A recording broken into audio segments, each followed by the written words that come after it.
Hello, fans, and welcome to This Day in Baseball, where we're going to bring you a full radio broadcast of today's game.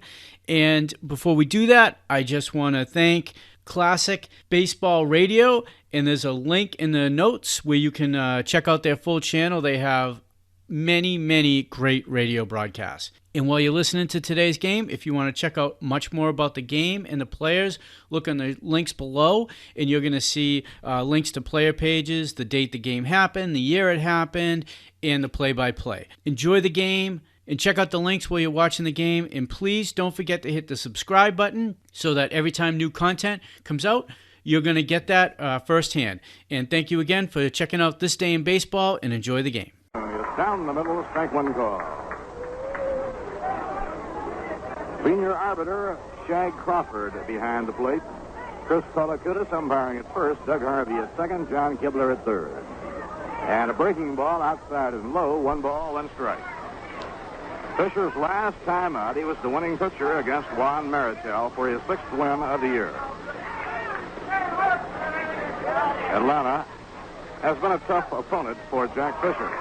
Now the hard slider of swing and a miss. 1 ball, 2 strikes. Last time against Atlanta, Jack Fischer has won 4 and lost 11. This year he's lost 1 decision to the Braves. The Mets in the outfield swung around toward left. Breaking ball in the dirt, backhanded nicely by Jerry Grote, and the count even 2-2.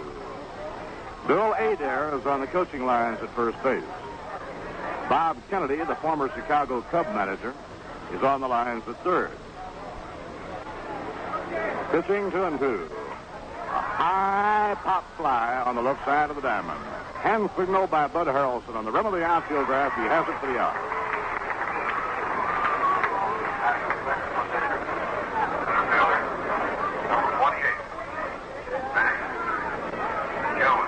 Center fielder Mac Jones won the opening game of the series for the Atlanta Braves with an opposite field home run hit in the 11th inning. Jones hitting at .250 with 11 homers, 32 runs batted in. He goes after a high hard one, strike 1. The Mets and the Yankees in the Mayor's Benefit game on Wednesday night up at Yankee Stadium in the Bronx. Game time 8 p.m. Hope you can make it.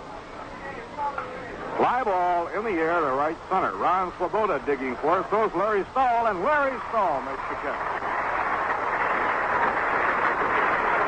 The ball hung in the air, but it was not hit very deep. Both Swoboda and Stahl running at full tilt. And Stahl picked it off, running at full speed in shallow right center. The ball hung in the air, but it was not hit very deep. Both Swoboda and Stahl running at full tilt. Stahl picked it off, running at full speed in shallow right center. Now the all-star National League outfielder, Henry Aaron. Henry hitting .325, shares the home run lead with Houston's Jimmy Wynn. Each has 21. Line drive in the left field of base hit. He cracks the curveball. Tommy Davis up with it, plays the ball back in. Batting the 4th position, left fielder, number 43. A 2-out single to left by Henry Aaron. Now Kranepool moves over to hold against him defensively. And the batter is Rico Carty, the left fielder, hitting at .270. Carty has 10 homers and 37 runs batted in. And Fischer throws to first, not in time. Now the sun is breaking through the overcast, and the playing field is bathed in a bright sunshine. Down comes the pitch. Foul ball back to the screen. A 1-strike count on Rico Carty. The showers the weathermen had talked about as a possibility yesterday or early last night finally arrived after the old-timers game was all over. The timing was absolutely perfect. The Flowers are thankful. Here's the pitch on the way. It's inside, 1 ball and 1 strike. And so are the Mets.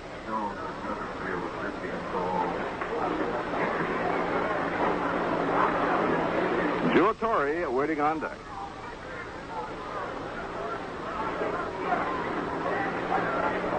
Many of the baseball people will be heading for the airport after today's game to fly to Anaheim, California for the All-Star game.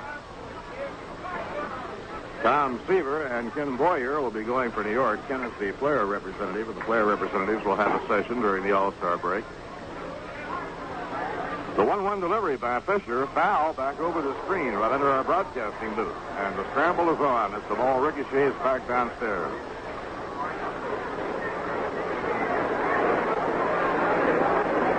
Henry Aaron, Joe Tori, and Denny LeMaster will be flying to Anaheim to represent the Atlanta Braves in the All-Star game.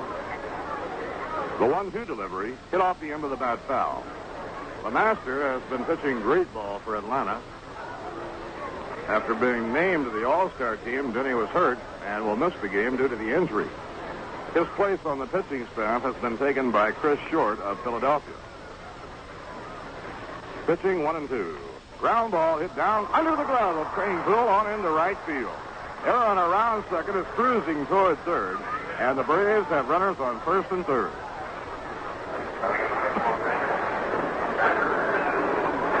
That's the base hit to right field by Rico Carty, a ball that most of the time I think Kranepool would just.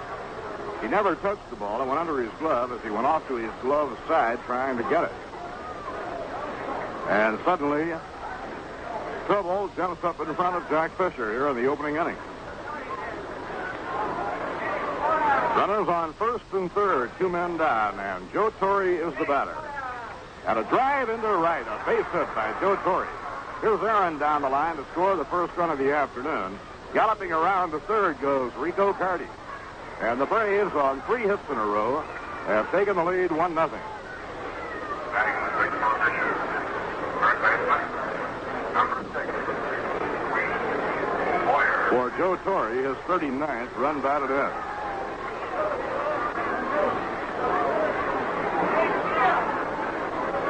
Now the hitter is Clete Foyer. Clete, the runner-up on the Atlanta Ball Club, and runs batted in. He has 49. Runners at the corners, 2 men away. Fischer retired the first 2 batters, but 3 hits in a row, and the Braves have a run in. Now the pitch underway. Low and outside, it's ball 1.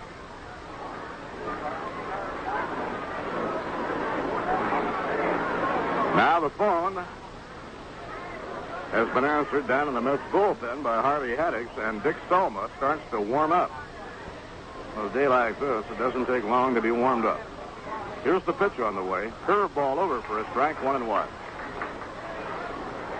The old-timers used to say in baseball, on a day like this, Ralph, all you have to do is comb your hair and your arm's good and loose. For your comb, you can be ready. That's right. Hot and humid.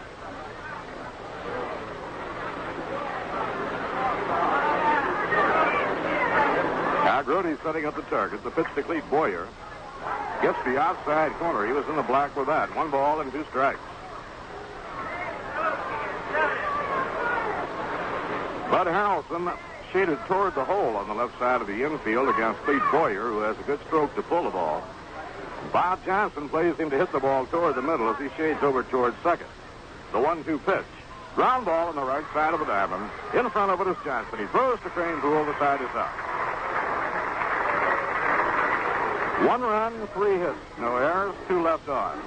And the score in the middle of the first, the Braves won, and the New York Mets coming to bat.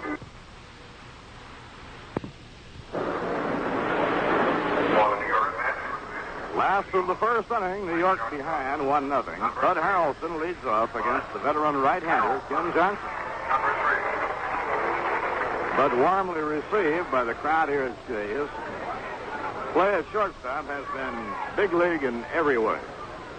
For the month of July, Bud Harrelson is now hitting .424.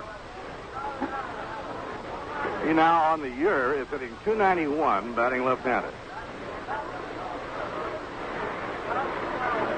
Johnson swings out of his windup. The pitch, inside and low, ball 1. Quite a job by Bud Harrelson when you realize that he never batted left-handed in his life until spring training a year ago. Now he's hitting .291 in the big leagues left-handed. Pitch by Johnson off the outside corner. 2 balls and no strikes. There's far more right-handers than left-handers in the National League, and as a result, Harrelson is up about twice as much hitting left as he is right. The 2-0 delivery, and a drive hit toward the gap in left center field is sinking in for a base hit. And Harrelson takes the turn. He's on with a single to left center. Second position, center fielder. He's using that bat from the left side of the plate like a magic wand. The first part of the year, he was using a light bat, hitting left-handed. He went to a bigger bat, a 36-inch, 35-ounce bat. Just started getting that bat on the ball, and gee, Ralph, he's really guiding that ball around. Well, the nice thing about it is the fact that he hasn't been striking out. He seldom misses a ball. He's been fouling off the pitches that he swings at that he hasn't hit. The others he's hit into fair territory. He's only been striking out about once every 10 times at bat. Drive hit hard to left field by Larry Stahl. Racing back is Carty, and he one-hands the ball back on the edge of the warning track. Bud Harrelson has to scamper to get back. He was running on the play.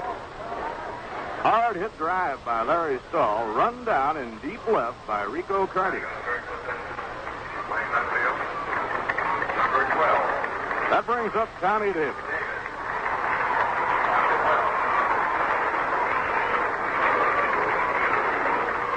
Tommy has really been a wrecking crew against the Atlanta Braves this year.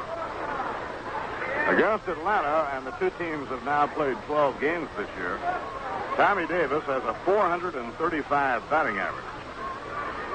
Against the Braves, he's had 20 hits in 46 times at bat and has driven in 12 runs against them in the 12 games. Here's the pitch on the way, and the breaking ball is outside. It looks like a knuckleball. Ball one. Ken Johnson, a veteran right-hander from West Palm Beach, Florida, pitching for Atlanta. He has a wide repertoire of pitches, including a knuckleball. He has won 8 and lost 4. He has a lifetime record against New York of 9 wins and 5 losses. And this year against the Mets, Ken Johnson, tall, side-arming right-hander, has won 1 and lost 1. There goes the runner. A ground ball hit down to first, bobble by Alou, but he picks it up. Makes the play at first, retiring Tommy Davis, as Bud Harrelson moves over to second.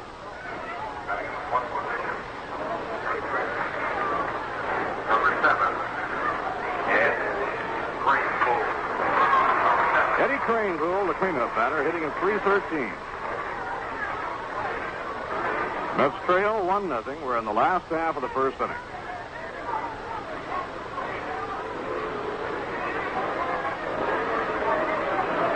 Following the All-Star break, the Atlanta Braves will open a homestand against Philadelphia. And a slow grounder into the dirt, foul by home plate. It came back up and struck the bat a second time. Following the All-Star break, the Mets play Cincinnati and St. Louis, then come right back to Shea for a 4-game series against the Houston Astros. A night game on Tuesday night, July the 18th. A doubleheader on Wednesday, July 19th, and that's Senior Citizens Day. And the rescheduled game on Thursday night, July the 20th. A swing and a foul tip as he goes after a knuckleball, and the count is strike 2. Thursday night, July 20th, will be batting helmet night. The boys and girls under 16 or under, receiving a replica of the Mets batting helmet as they come into the stadium. Bud Harrelson leads off second. He's the tying run. The pitch to Kranepool. A drive in the air to right field. Aaron, drifting back to the warning track, takes it for the out. The Mets had 2 drives hit deep to the outfield that were caught. No runs, 1 hit. No errors, 1 left on. At the end of 1 inning, the score, the Atlanta Braves 1 and the New York Mets nothing.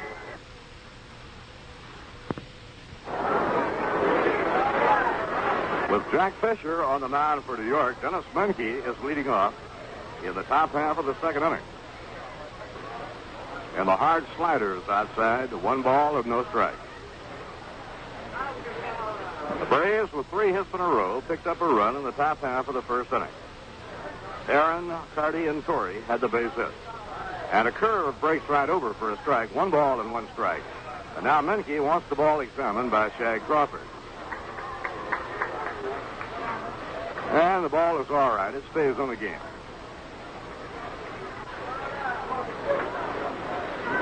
We'll keep you right up to date on all of the other action in the major leagues this afternoon.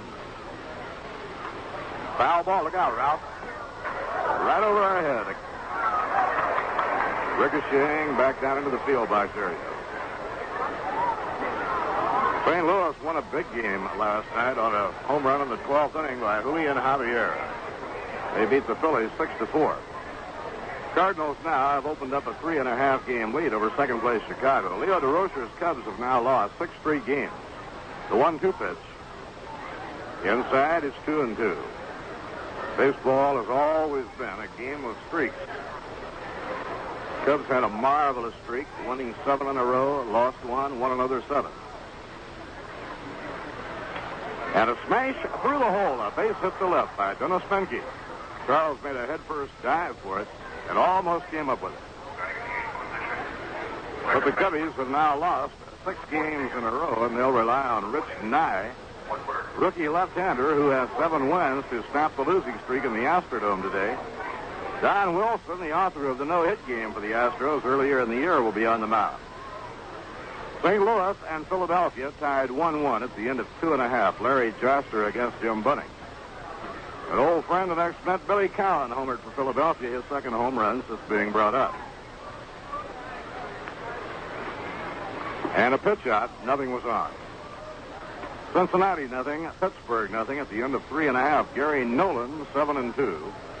19-year-old rookie right-hander pitching for the Reds against ex-Met Denny Ryban. Ryban has won 4 and lost 4. Later in the afternoon, the Dodgers and the Giants at Candlestick Park in San Francisco. And Woodward, around the bunt, had to get out of the way of an inside delivery. 2 balls and no strikes.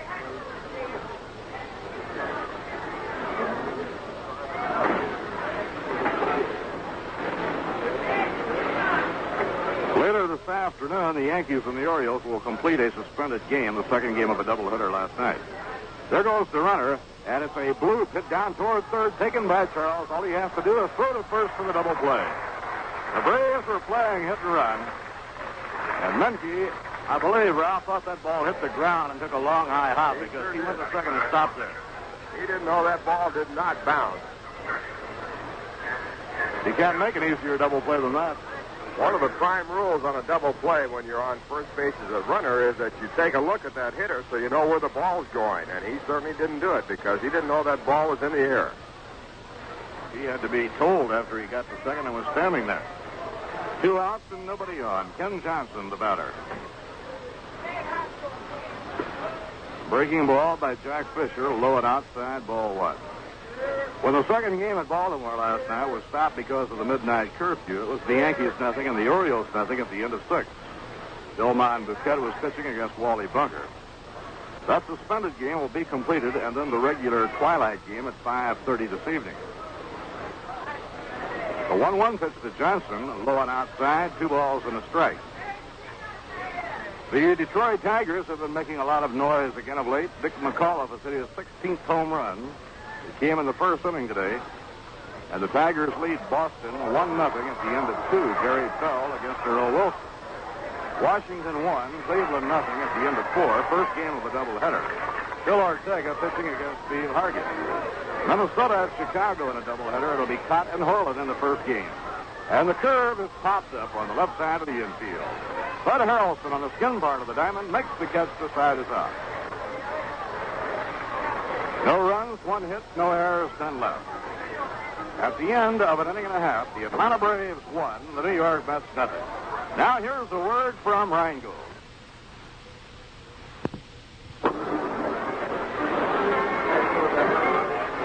New York trailing by a run. Last of the second, Ron Swoboda leads off against Ken Johnson. Ken Johnson is riding a personal 4-game winning streak. He hasn't lost a ball game since the 4th of June.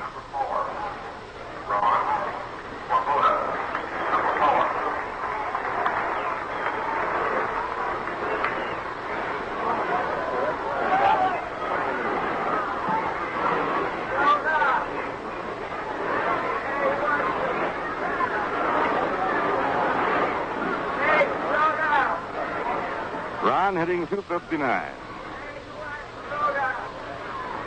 Ken Johnson out of his windup. Ron Swoboda runs up and tries to bunt. Foul the ball off against the foot of umpire Shea Crawford.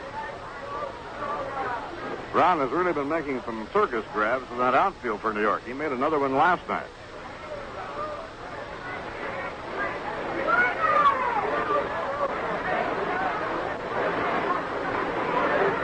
He's played about as much right field on this homestand as you can ask anybody to play.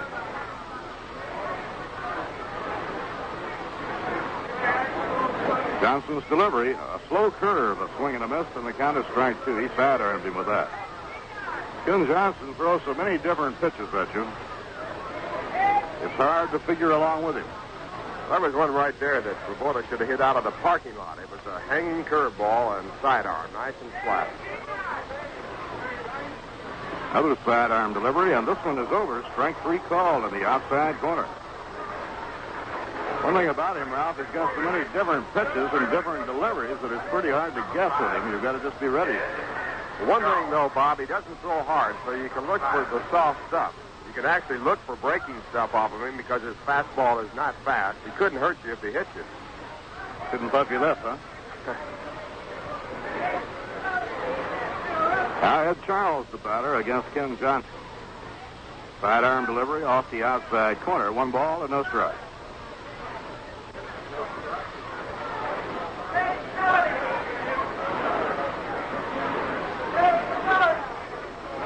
Bob Johnson, the on-deck batter. Ground ball bounced on the left side, cut off by third sacker Clete Foyer. The peg to Aloo, 2 men away.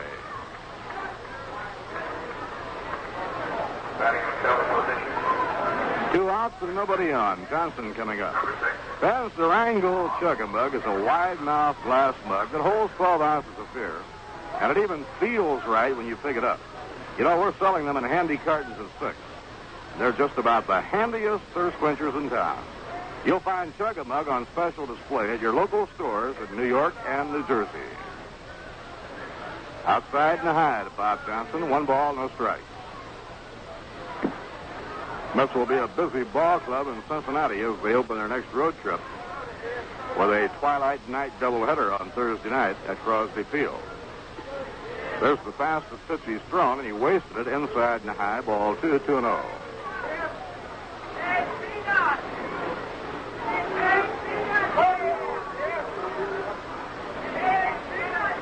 Yogi Berra coaching at first, and Salty Parker coaching at third.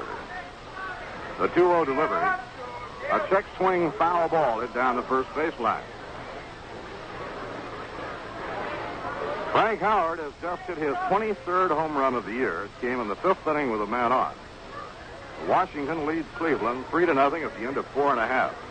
Frank Howard, Ralph, is really blossoming out. He's on his way to his biggest year by far. Well, they finally got him to spread out and quit driving, and that's been his biggest fault all his life, and he would never change. He finally has. Line drive hit by Bob Johnson. It goes over Menke's head into left center field for a base hit. As big as he is, he doesn't need to stride much. You remember players like Gus Zernial. They spread out and didn't stride. Vern Stevens. And Gil Hodges had a stance that was a widespread stance that used just a little bit of a stride, and he finally prevailed on Frank Howard to cut down that big stride where he would get way out in front, and evidently that's made the big difference. If a slugger has a hit in his swing, spreading out is just about the best thing he can do to doctor that, isn't it? It'll keep your balance, and that's what you're looking for. Jerry Grote is the batter against Ken Johnson, and he takes inside, ball 1. Braves 1, Mets nothing. We're in the last of the second.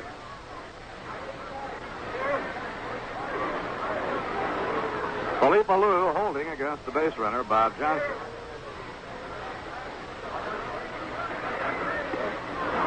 He had Jerry fooled. He tried to hold up on the swing, but he had gone too far. And the count is even. 1 ball, 1 strike.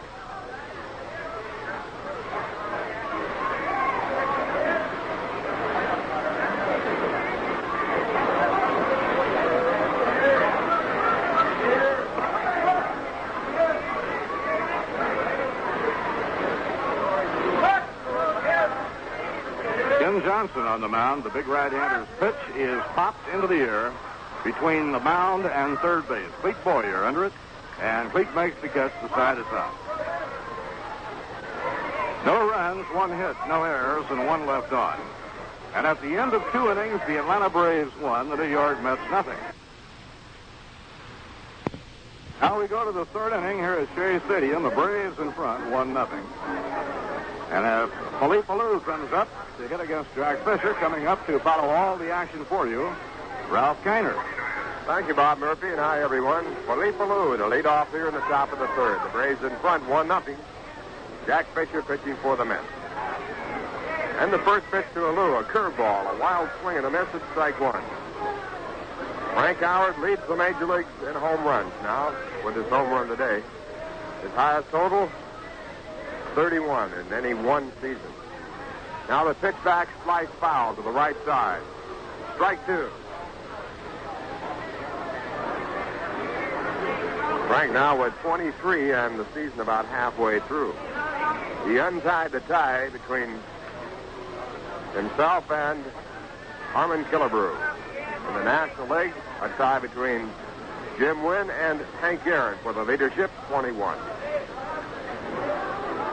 Philippe Alou popped up the shortstop his first time up, batting at 280, a right-hand batter. The 2-strike pitch by Fischer is popped up again, this time in foul territory.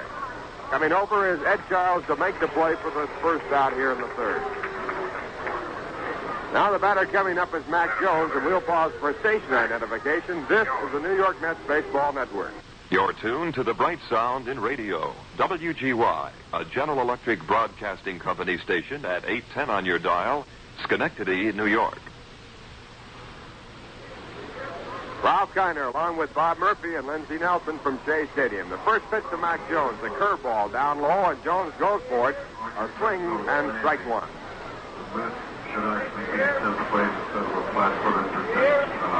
Braves 1, the Mets nothing. In the background, announcement that changes the stat sheet here. Now a foul ball and a ground ball swing. That's strike 2. On the stat sheet, they have the Mets in 9th place, virtually in a tie with Houston at 390. Actually, what is the case, the Mets are 17 1/2 games out of first place. Houston is 18, but due to the difference in games played, Houston leads in percentage. They have a percentage of 390. If you carried on down one more point, 3.904. The Mets have a percentage of 3.896. Now the next pitch is outside. Fastball missing. 1 ball, 2 strikes. What they have done on the stat sheet was narrow it down to the nearest 3-number figure, and that would put them both at 390. But technically, Houston is in 9th place. 8 thousandths of a percentage point higher than the Mets. Now a swing at a curveball, strike 3, and Jack Fischer gets his 2nd strikeout. Right fielder, Hank. That brings up Hank Aaron. Hank singled on 1 pitch his first time up and has scored the only run of the ball game. Aaron with 21 home runs, 56 runs batted in. He has scored 67 runs so far this year in 78 ball games, batting .328. He grounds the first pitch down to short.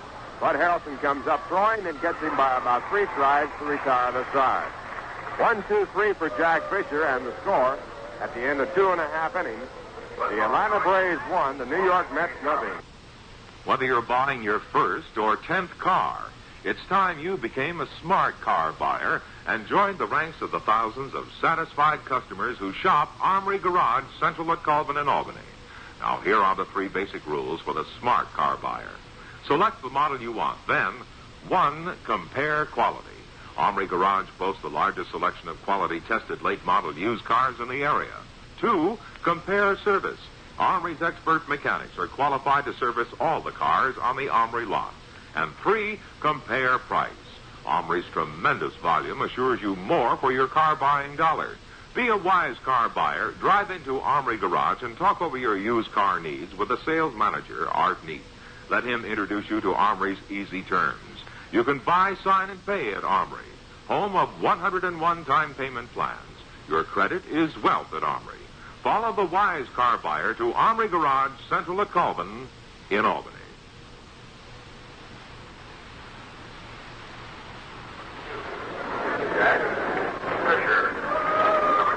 Bottom half of of the third. The Braves in front 1-0, and the Mets coming up. Jack Fischer, the leadoff batter for the Mets, batting against Ken Johnson. Johnson has given up no runs. He has allowed 2 hits while striking out 1.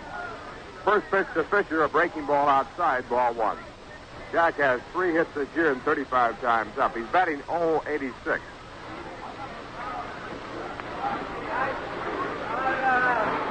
Johnson, a veteran right-hander with a variety of pitches. His next delivery is a fastball hit off the end of the bat down towards first base. Philippe Alou comes up with it, trots to the bag for the unassisted out. And the first out here in the bottom half of the third. That'll bring up Bud Harrelson, who has a base hit and 1 time up. Bud now batting .272.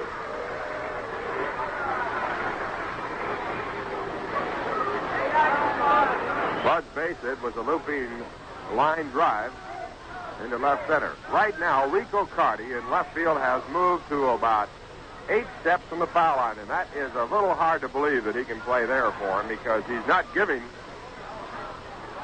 himself a chance on a ball hit into left center field. Now they're moving him a little bit further away from the foul line. He's actually protecting foul territory more than fair. Now a line drive over short in that hole. It might go for extra bases. The center fielder has to knock it down in left field. He doesn't get it. And Harrelson goes into second.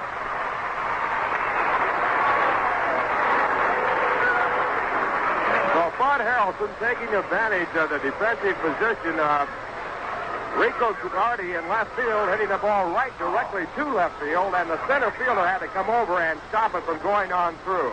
2-base hit for Bud Harrelson, and the Mets now have the tying run at second base with 1 out, and Larry Stahl coming up. The double by Harrelson, his 8th this year. He has a torrid pace going here in July. Ken Johnson in the set position, and the first pitch to Larry Stahl is a knuckleball over a called strike. Larry on a hit-and-run play in the first pitch, his first time up. Slide out to deep left center field.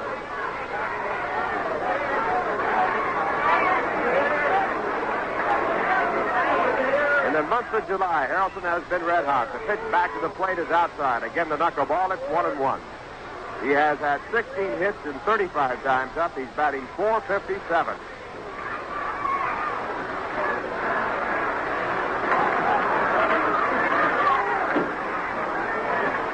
One ball, 1 strike. And the next pitch to Stahl is all strike 2. Larry thought the pitch was out of the strike zone and took it. Now backing out of the batter's box. 1-2.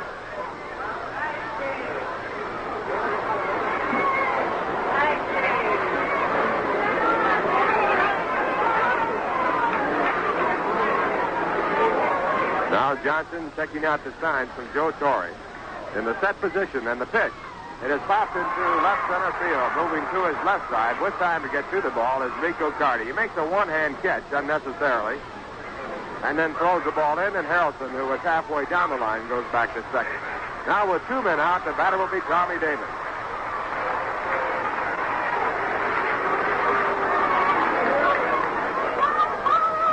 Tommy on a hit-and-run play grounded out to first base his first time up. On the play, Bud Harrelson moved down to second, but he was left there in the first inning. Now he's out at second base for Tommy Davis, with 2 men out here in the bottom half of the third. And the first pitch to Tommy, swing and a miss, strike 1. Tommy has hit safely in his last 7 ball games without one here in this one. That was a 11 for 27 stretch, 407 batting average. Got 4 for 4 last night, his 1,000th Major League base hit his last time up. He is the leading batter against Atlanta with 20 hits and 47 times up, and he has driven in 12 runs against the Braves. 12 runs batted in 12 ball games played. Now a high knuckleball. Tommy takes it, ball 1. 1 ball and 1 strike. Mets have won 6 of the 12 games played, the most they have ever won against Atlanta in their history. 6 in 1 season. They have done that twice before. Now a knuckleball full foul on the line into the stands. So the Cat now up to 1-2.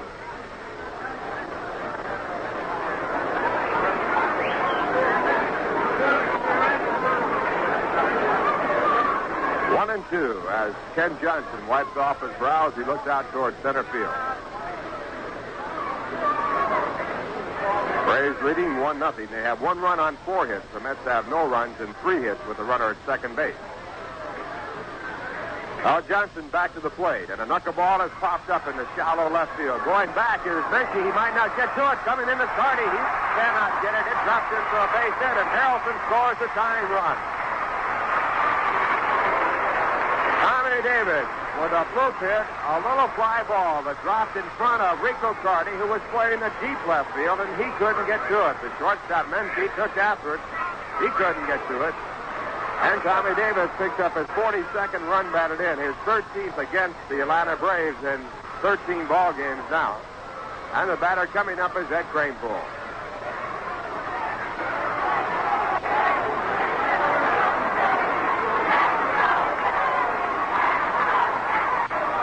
Tie ball game, 1-1, and a knuckleball to Kranepool is low, ball 1. Eddie flied out to deep right field his first time up. Batting at .312. Now Johnson sets up again, and the pitch to the plate is a fastball outside, ball 2. 2 balls, no strikes. Right now, Rico Carty in left field is playing a very deep left field against the left-hand batter.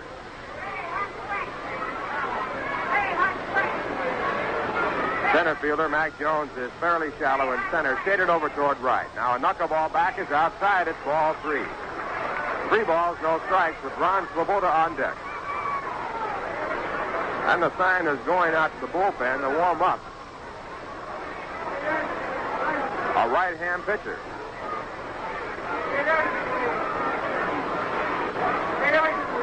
Three balls, no strikes.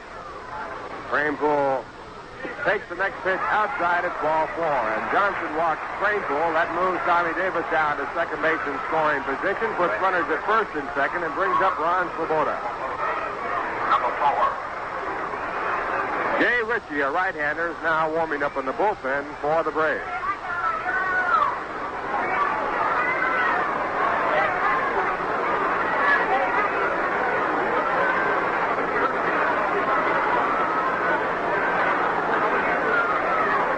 Walk given up by Ken Johnson, his first in the ball game.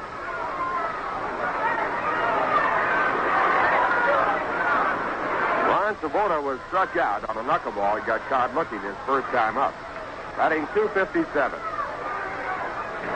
And the first pitch to him is a knuckleball that is too low for a ball.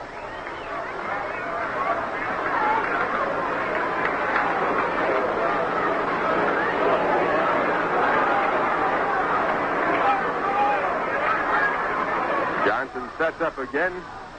Davis at second base and Kranepool at first. The pitch back is a breaking ball that's over the outside part of the plate. Strike 1 call. 1-1.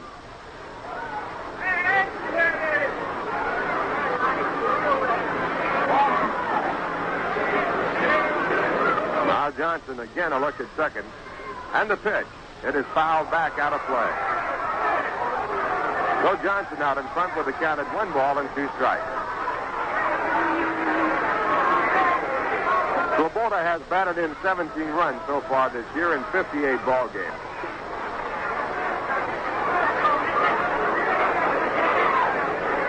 He's had 5 home runs.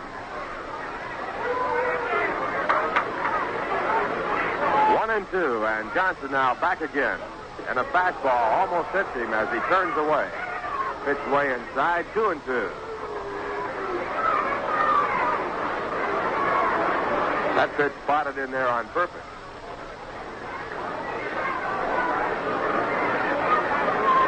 Trying to make his other stuff look better. Johnson wasting the fastball inside. Now he sets up. And the 2-2 delivery is a curveball outside. Way outside, and the count now 3 balls and 2 strikes. On deck batter is Ed Charles. And with 2 men away, the base runners at first and second will be going with the pitch. Fine hitting position for Ron Swoboda.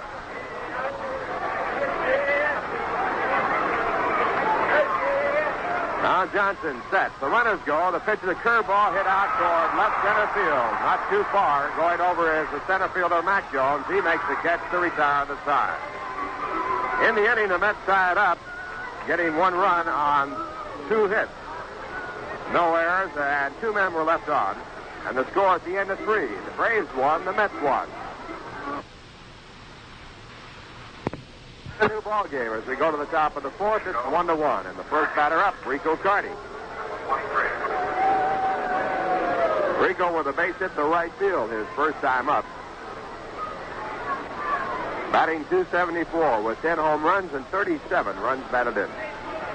Stands with that high bat position. And the first pitch, a curveball, and it breaks over as Carty breaks away from the plate. Strike 1. Jack Fischer, pitching for the Mets, has given up 1 run, allowed 4 hits. He has struck out 1, walked none. And the right-hander back with a sidearm slider that's outside. 1 ball, 1 strike.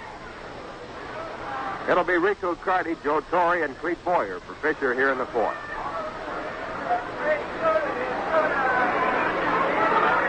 And the 1-1 delivery is grounded foul out toward Bob Kennedy, the third base coach. Bob, at one time a third baseman, later on an outfielder with several ball clubs, White Sox, Cleveland, and a former managing coach of the Chicago Cubs. Leo DeRosa, when he took the job with the Cubs, said, I don't care what they call it upstairs. On the field, I'm the manager. He has done that job on the field. That rotating coach's plan put in by Mr. Wrigley certainly proved to be not good. Now a swing and a ground foul ball. Ball rolling away in the count 1-2. Cubs have lost 6 straight ball games, but they're still in second place. They, before losing the games, were tied for first with the St. Louis Cardinals. The Cardinals now lead by 3.5 games, picking up that much ground. Cincinnati's in third, 5 games back. Last time they've had a Chicago series was back in 1906. Now a ground ball hit out to third. A nice hop as it comes up to Ed Charles, making the play an easy play. And throw to first base, retires Rico Carty. 1 away in the top of the 4th.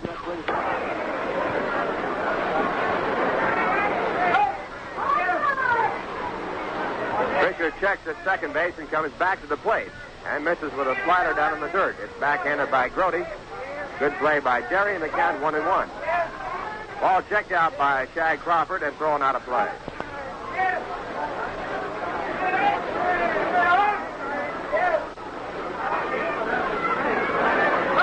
Action in the bullpen for the Mets. Dick Zelmo starting to throw.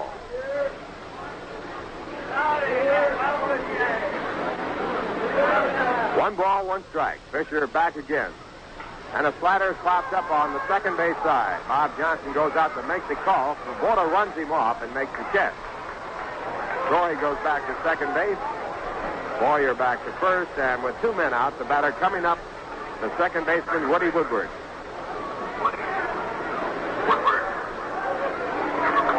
Woody hit into a very easy double play. You can make any double play easily. On a hit-and-run play, with Menke on at first base, Woodward hit one right off his hands, a soft little pop fly to third. Menke didn't see the ball and went all the way down to second.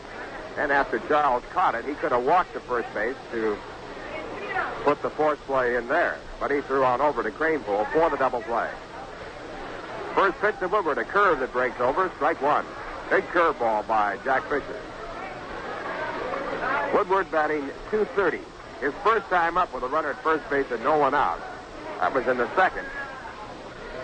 Billy Hitchcock had him out to bunt, with the pitcher coming up next. They then switched to the hit-and-run play, and the result of double play came after that. Now a foul ball off a fastball. Ball going back over the screen, strike 2.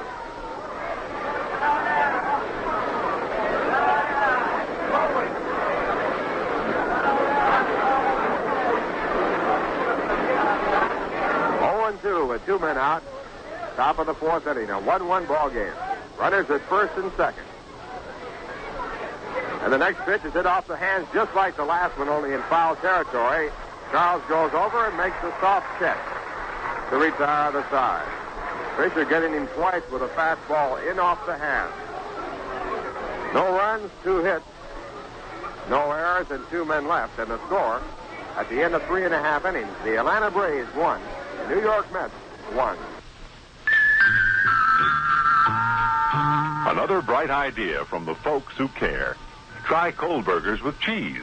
Start with a burger roll and select any of your favorite first prize sliced cold cuts. Pile them on thick. And for a final flourish, add a slice of cheese. Just great for a fast lunch for the whole family. Kids love cold burgers with cheese. And when they're made with first prize cold cuts, you know they're chock full of healthy, meaty proteins. Tobin's first prize means they're the finest ever made. And there's a first prize variety to please every taste. The very best meat. The very best meat. Makes the very best meal. Makes the very best meat. So look for the meat. So look for the meat. With the first prize seal. With the first prize seal. First prize products from the folks who care. Tobin's first prize. Delicious.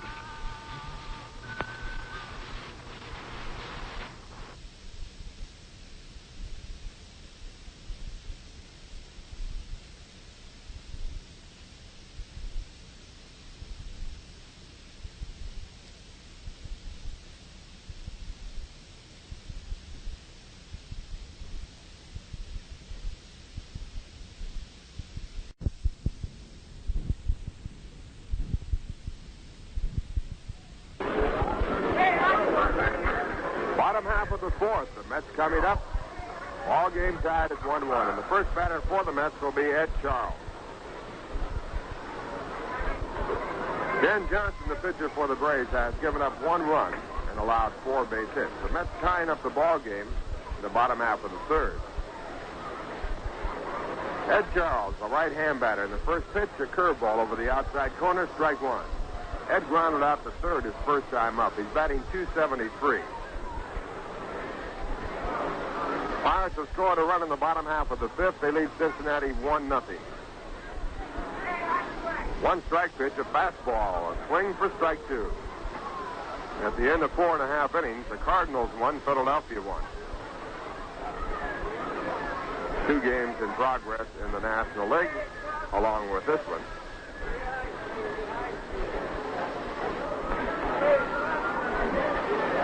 And a sidearm curve now to Charles, but it's too far outside. 1-2. At the end of 3, Detroit 5, Boston 3. First of 2.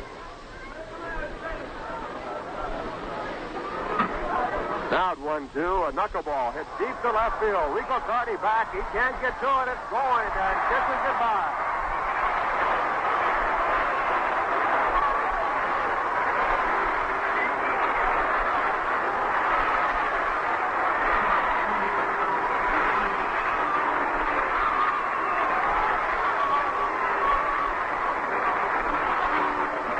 Charles with his 3rd home run of the year, and the Mets have broken the tie. They lead 2-1. Ed got his first against the Cubs in Chicago against Ray Colt. He got his second against San Francisco against Juan Marichal, and now his 3rd in the National League against Ken Johnson.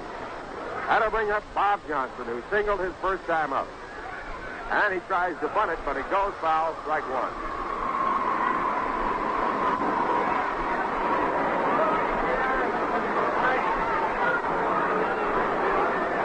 Johnson down the line after the bunt, coming back to get back in the batter's box. At the end of 5.5 innings, Washington 3, Cleveland 2. At the end of 2, Minnesota 0, Chicago 0. The game's in progress in the American League.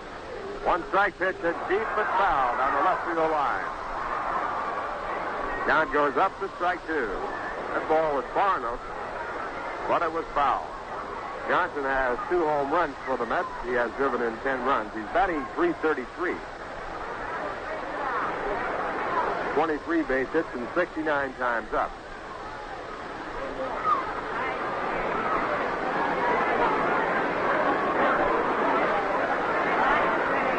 And the next pitch is swung on and missed. The curveball, strike 3. And Ken Johnson gets his second strikeout. That home run given up by Ken Johnson, the 12th that he has given up this year. Number 15. Now the batter is Jerry Grote.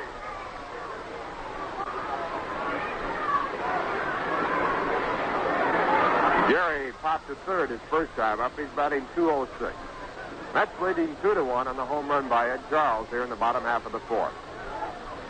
And the first pitch over the outside corner, a called strike. Action in the bullpen for the Braves. Ramon Hernandez, a left-hander, along with Jay Ritchie, a right-hander, warming up for the Braves. One strike pitch, a knuckleball swung on and fouled. Ball getting away from Joe Tori, going back away. Strike 2 count.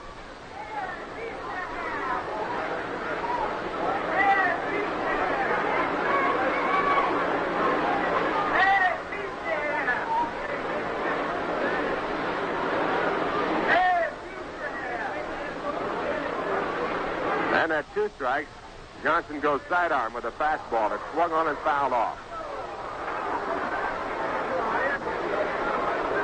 Jerry Grote being pitched in tight and fouling the ball off to the right side. Count remains at strike 2.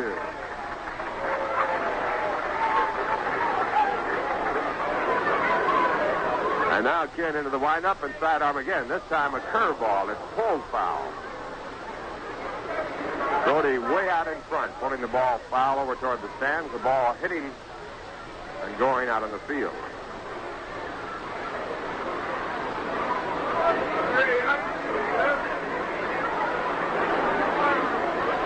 Mets leading 2-1. 2 runs, 5 hits. The Atlanta Braves 1 run and 6.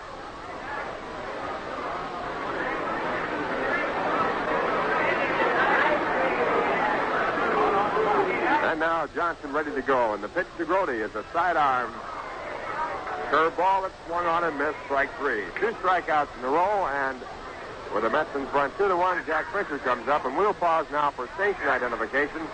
This is the New York Mets Baseball Network. Hi, neighbor. At 5:45 a.m., the rooster crows and the Chanticleer appears to help you wake up. At 12:15, Hank Coons joins me on Farm Paper. Here on WGY, Schenectady. Ralph Kiner along with Bob Murphy and Lindsey Nelson from Shea Stadium. First pitch to Fischer is hit out to shallow right field. Hank Aaron skated over near the line, has no trouble to get near it, and he makes the catch that retires the side. But in the inning, the Mets break the tie, scoring 1 run on the home run by Ed Charles, the only hit in the inning. No errors and no one left on base. And the score at the end of 4, the Mets 2, the Braves 1. Armory Garage is one of those companies that never stops trying to improve their business. They're proving that fact every day at the corner of Central and Calvin in Albany. Instead of sitting back smugly, knowing Armory Garage is the biggest volume dealer of used cars in the area, sales manager Art Neat tries to improve sales and service daily. For example, at Armory, you'll find easier credit. If you have the ability to pay, they'll say okay and set up a time payment plan custom tailored to your budget. Because of the tremendous volume of new cars sold weekly at Armory Garage, the selection of used cars is unrivaled. You'll find wagons, convertibles, 2- and 4-door sedans, from economy models to prestige automobiles, priced to move. And to keep that car on the move in top condition, Armory mechanics are trained to service all makes and models sold on the Armory lot. For the very best car buy, try Armory Garage first. They're located at Central at Calvin in Albany, open daily, including all day Saturday.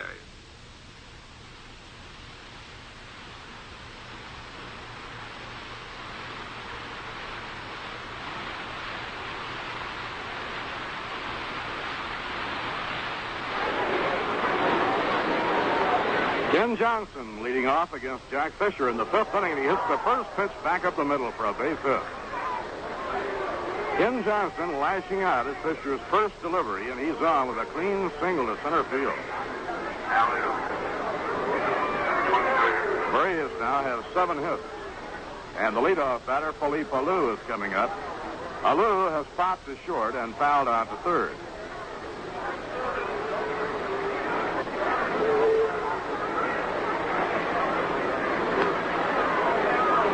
Fischer checks the runner at first, delivers, and it's under the knees. 1 ball and no strikes.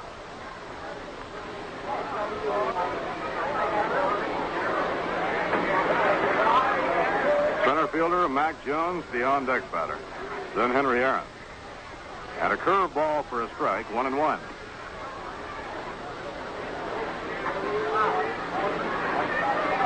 Mets would love to win this one today and close out the homestand with a record of 8 wins and 6 losses. All 5 teams appearing on the homestand, top contenders in the National League. Foul ball hit down the third baseline, no play. 1 ball, 2 strikes.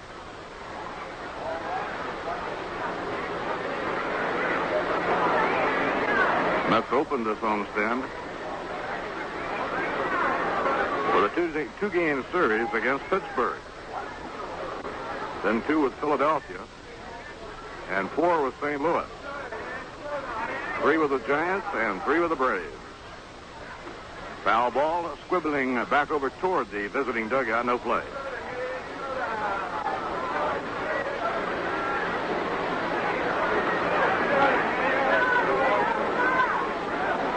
New York 2 runs, 5 hits, no errors. Atlanta 1-7-0. The ball game in the top half of the 5th inning. Ken Johnson on first, nobody out. The pitch to Alou. A drive well hit to deep left field. Tommy Davis chasing back. It may go. It is gone. A 2-run homer. The Braves take the lead on the 9th home run of the year by Philippe Alou. A line drive he pulled to left field that cleared the bullpen area and landed just under the auxiliary scoreboard.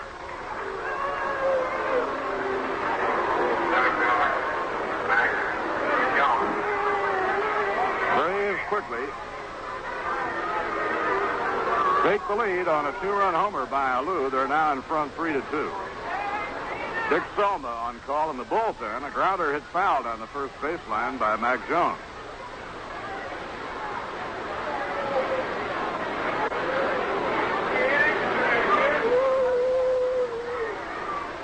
Ninth home run of the year for our leadoff batter, Philippe Alou. Mac Jones has flied to center and been struck out, nothing for 2. He takes a fastball high, 1 ball, 1 strike.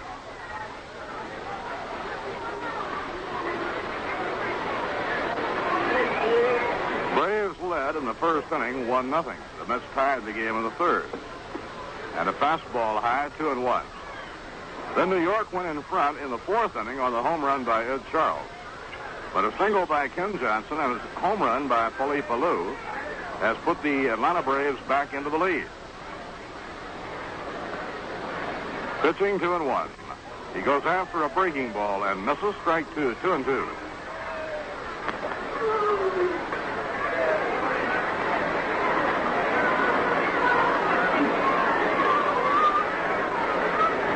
Now Fischer's 2-2 delivery.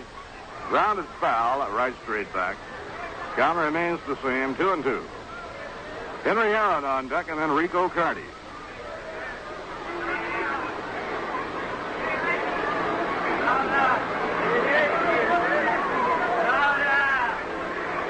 Ground ball hit down the first baseline. It's fair. Grabbed by Kranepool. He races to the bag and makes the play unassisted. 1 out, nobody on. The number 3 hitter, Henry Aaron, coming up. Aaron single to left in the first. Was thrown out by Bud Harrelson in the 3rd inning. So Aaron has 1 for 2, batting at .329.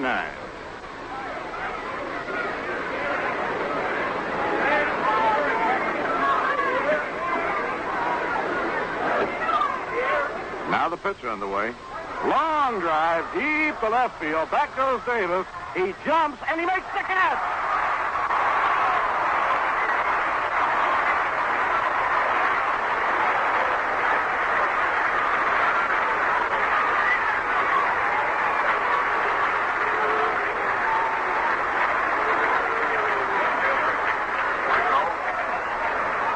Warm hand for Tommy Davis. Beautiful jumping catch right against the fence in deep left field.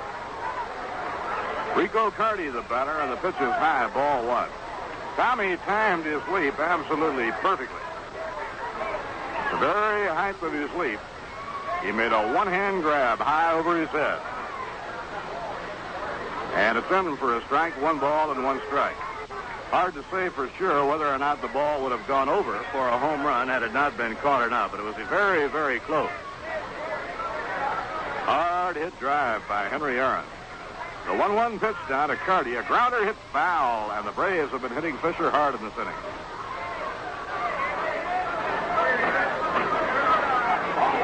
Two outs and nobody on. The Braves lead 3-2. We're in the top half of the 5th inning. 19-year-old Jerry Nolan and Dennis Ryaband are hooked up in an interesting pitching duel at Pittsburgh. The Pirates lead Cincinnati 1-0 at the end of 6 innings. St. Louis won. Philadelphia won at the end of 5. Larry Jasper against Jim Bunning. A home run by Billy Cowan. The 1-2 pitch now to Carty. A swing and a miss. He struck him out. Side retires. 2 runs, 2 hits. No errors, none left on. So we've come halfway. At the end of 4 1/2, the Atlanta Braves 3, the New York Mets 2. Mets fans, imagine if you can the glorious Mets in person at Shea Stadium. Try to visualize the excitement of big league baseball. The triumphant Mets face-to-face with the Los Angeles Dodgers. All yours, absolutely free. See Tommy Davis, Yogi Berra, Wes Westrom, and the whole team. Win a pair of tickets to the Mets game coming up Sunday, July 23rd. Just send a card to Glorious Mets, WGY Schenectady. You may win 2 free tickets to the Dodgers-Mets game on July 23rd. Our most recent ticket winners are Kurt Brown of Del Mar and John P. D'Annunzio of Waterville Elite. What else? Make it easy on yourself when you tune in all the evening and weekend Mets games here on WGY. And get a handy-dandy WGY program schedule that gives all the times, dates, and places of Mets baseball on WGY. For a WGY Mets schedule, write Mets Schedule, WGY Schenectady. You'll be glad you did.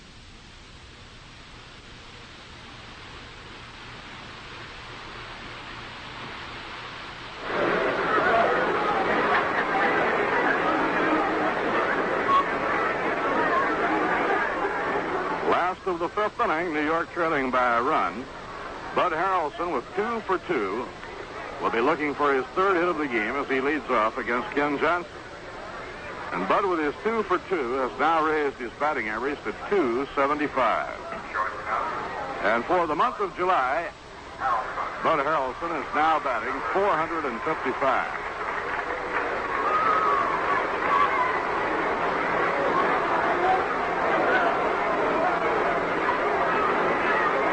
Has been up twice, single to left center, and double to left center. The last time he came up, Carty was playing him over about 8 strides from the left field line. This time, Billy Hitchcock has moved him back more toward a normal left field position. A drag bunt. Racing after there's Aloo, a base hit.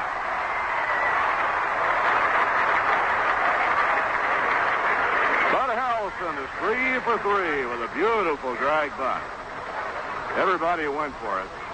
They had no chance at all to get Harrelson.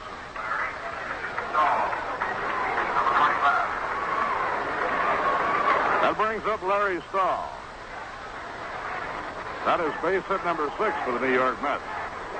Mets have the speedy Harrelson on first. He's the tying run. Skies are much darker overcast now. For a while, the sun had broken through. The overcast has returned, and it's pretty dark. Johnson off the stretch. The pitch to Stahl, and he pops the ball up near 3rd base. Clete Foyer in fair territory near 3rd makes the catch. 1 out and 1 on. Tommy Davis coming up.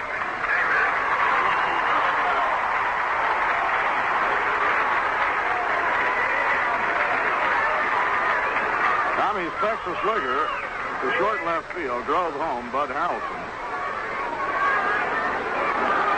in the 3rd inning, and for Tommy Davis, it was his 42nd run batted in. Philippe Alou holding against Harrelson at first. The outfield swung around to left. And a high pop foul that might be playable. Tori coming back near the backstop, has a play, and grabs it for the out.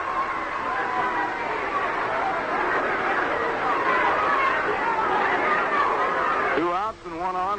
Eddie Kranepool coming up. Eddie has lined the ball hard to Aaron in right field and reached on a walk as they pitched around him his last time at bat.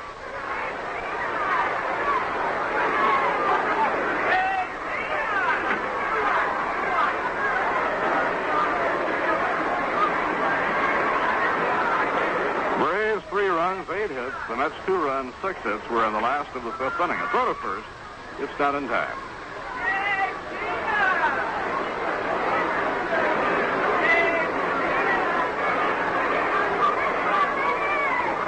Veteran Ken Johnson has won 8 and lost 4. A knuckleball a little bit high, 1 ball and no strikes. Johnson has been in an excellent pitching groove. He hasn't lost a ball game since the 4th of June, and he has won his last 4 decisions. The outfield deep and around to right. The runner goes. Here's the peg by Tori. The slide. Safe. He stole second.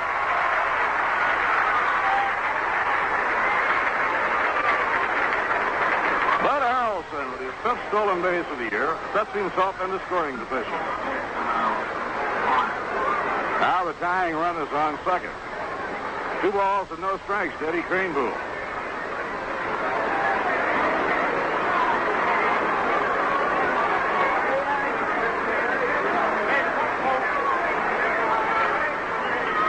Drive hit toward the gap in left center field. Carty racing towards can't get it. Has to play it on the hop. In to score is Bud Harrelson. The game is tied. Eddie Kranepool tying up the game with a line drive single to left center field. His 25th run batted in. Well, we've really got an interesting ball game going. Billy Hitchcock is coming out of the dugout. Jay Ritchie and Raymond Hernandez are both warmed up and ready in the Atlanta bullpen if Hitchcock elects to make a pitching change at this time.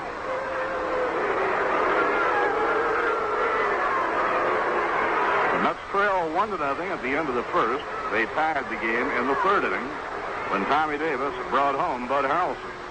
The Mets took the lead in the 4th inning on a home run by Ed Charles.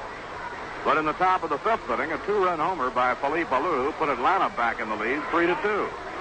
Now the Mets, on a bunt single by Bud Harrelson, a stolen base, and a timely hit by Eddie Kranepool, have tied the game. Johnson will stay in.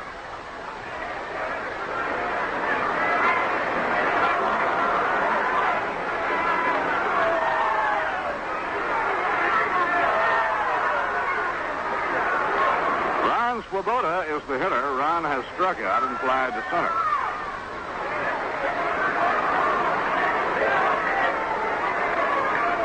Bud Harrelson, with his 3 for 3, hitting left-handed against Ken Johnson here this afternoon, is now hitting .303 on the year, batting left-handed. And a foul pop-up behind the plate. Tori is under it waiting. Near the fungo circle, he takes it for the out, and the side is out. 1 run, 2 hits. No errors, 1 left. 5 innings complete. The Atlanta Braves, 3 runs, 8 hits, no errors. The New York Mets, 3 runs, 7 hits, and no errors. Now Johnny McCarthy's ground crew comes out to manicure the diamond for the second half of the ball game. Bus service is available from Upper Manhattan, New Jersey, and Rockland County. As you think about the next homestand of the Mets that starts against the Houston Astros on Tuesday night, July the 18th. For those of you living in that area, Upper Manhattan, New Jersey, and Rockland County, express bus service is available from the George Washington Bridge bus station. That's 178th Street and Broadway in Upper Manhattan, and it comes directly to Shea Stadium. The buses leave the bus station 2 hours before and 1 hour before all mid-home games. Buses depart from Gate E, the subway gate, up to 20 minutes after the game for the Bridge bus station. And a child 12 or under, accompanied by an adult, can ride free.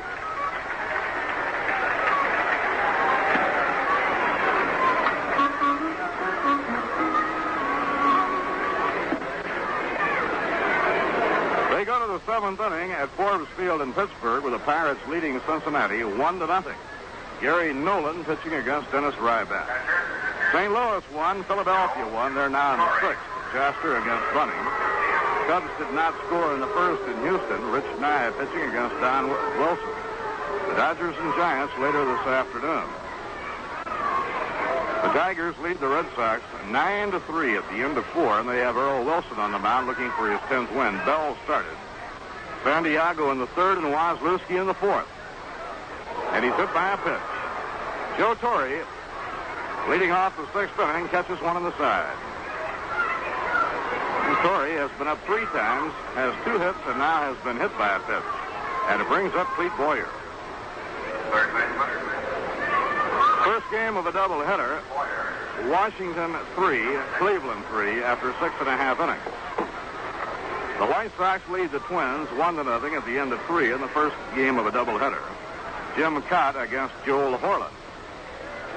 Cott, a 25-game winner last year, lost 7 of his first 8 decisions this year. Now has won 6 of his last 7. And if he can win today, he'll be back to 500 with a record of 8-8. Clete Boyer, the batter.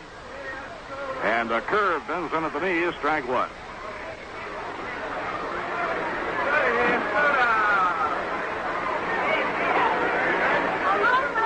Manager Wes Western has Hal Reniff warming up in the bullpen. Selma had the long man assignment, and now as we get to the 6th inning, Hal Reniff is up.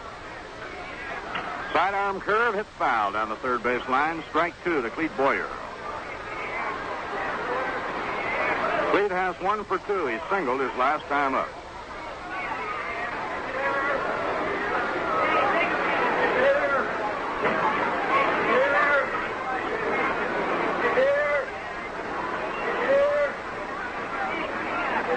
Sidearm pitch.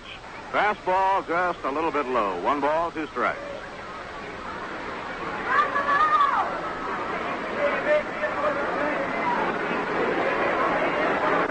St. Louis picked up 2 runs from the top of the 6th inning at Philadelphia. The Cardinals lead the Phillies 3-1 after 5.5. They lead the second-place Cubs in the National League by 3.5 games. And a fly ball hit deep to right center. Swoboda going at full speed, way back. Running one-handed catch. He slips and falls, gets up, fires the ball back in. Another beautiful play in the outfield by Ron Swoboda.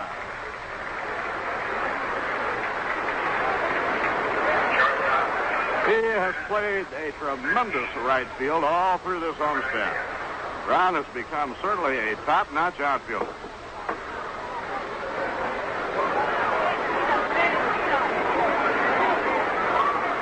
Ball was hit all the way to the warning track. It was hit about 390 feet in right center. Dennis Menke has singled to left and flied to short right. Fischer's delivery is over at the knees, strike 1. Jack has been having trouble fooling anybody the last 3 innings. The Braves had 2 hits in the 4th inning, 2 in the 5th inning. Check swing and a ground ball hit right down to Kranepool. He steps on first, throws the second, tag play, double play. Harrelson putting the tag on Joe Tori. Kranepool stepped on first, getting Menke on the check swing grounder. That took off the force play, so Harrelson had a tag play on Tori, and he makes it for the double play. No runs, no hits, no errors, none left. And at the end of 5.5 innings, the score, the New York Mets 3 and the Atlanta Braves 3. Have you heard what's going on at Gulf service stations? It's Big Tire Days at Gulf. Gulf dealers are now featuring outstanding values on all Gulf tires.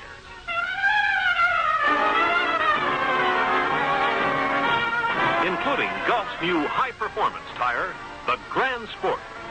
The Gulf Grand Sport has been tested at 130 miles an hour. It's the tire for today's high-performance cars. And remember, when you buy Gulf tires with a Gulf travel card, there's no down payment, no carrying charges, and months to pay. Big Tire Days are going on at Gulf. Get in on them.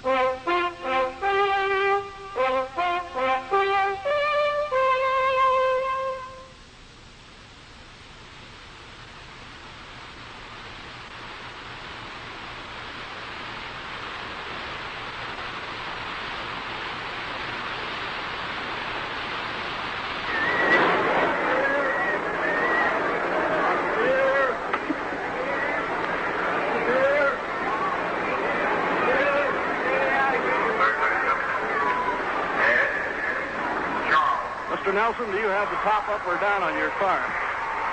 Robert, I put it up because I listened to that man who said possible. It is beginning to appear quite possible. That's what it's beginning to appear. I was a little worried because if you left it down, you might be driving yourself a mobile swimming pool. The special policeman called it a roller skate. Ground ball hit down the third base line. Strike one to Ed Charles. It may not rain a lick, but it certainly looks like it has a chance. Charles homered his last time up, his third of the year, and the home run put New York in front 2-1. Braves went in front on Aloo's 2-run homer, and then the Mets tied the game in the home fifth inning. Ken Johnson's pitch hit on the ground to shortstop, fielded by Dennis Menke. The overhand peg to Philippe Alou is in time for the out.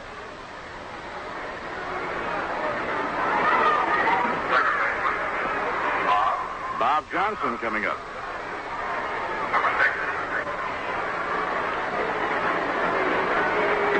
We have had some marvelous baseball on this 14-game homestand. The Mets have won 7 and lost 6, and we have another good game going today. Breaking ball off the outside corner, 1 ball and no strikes. After winning the first 2 games of the Giants series, the Mets lost the last game of that series 2-1. Lost the opener of this Atlanta series 3-2 in 11 innings. Bounced back to win behind the strong pitching of Tom Seaver last night. Foul ball, back over the screen, no play. 1 ball, 1 strike to Bob Johnson. Johnson has singled the left center and been struck out 1 for 2.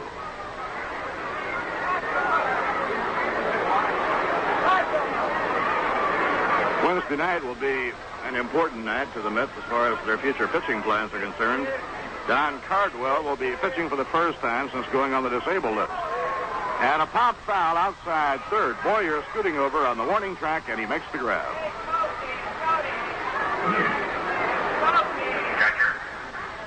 Don Cardwell has been sidelined since the 3rd of June. He had an elbow ailment. The elbow was drained. He was placed on the disabled list. And then after he started to try and get himself going again, when the elbow started to clear up, he developed tendonitis in his shoulder.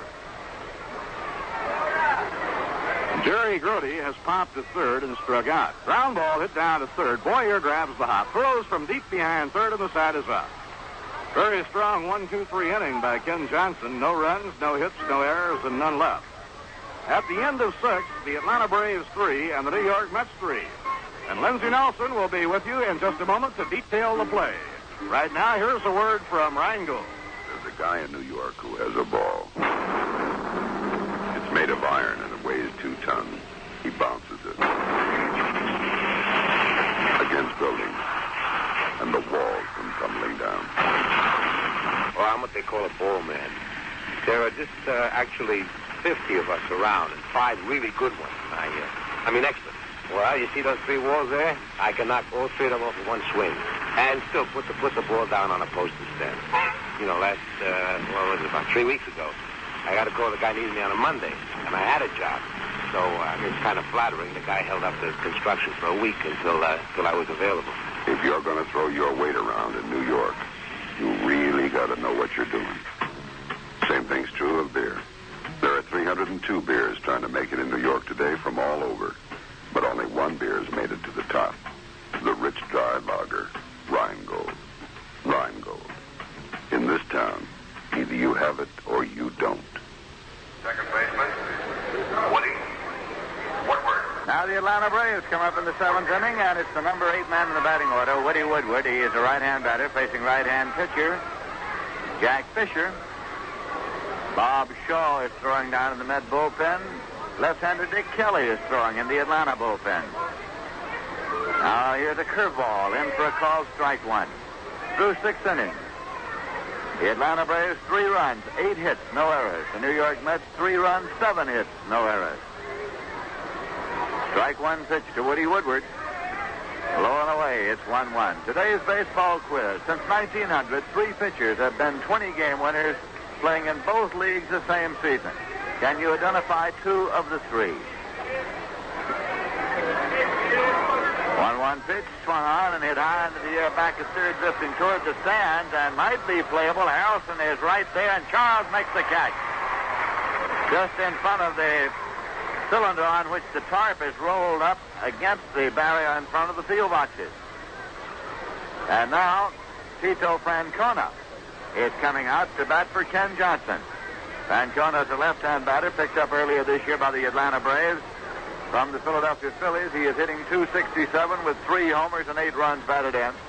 Your attention, please. Ladies and gentlemen. Francona batting for Johnson. Batting for Johnson. So Ken Johnson is out of the ball game after having pitched 6 innings, in which he gave up 3 runs on 7 hits, struck out 3, and walked 1. The man throwing in the bullpen is Dick Kelly.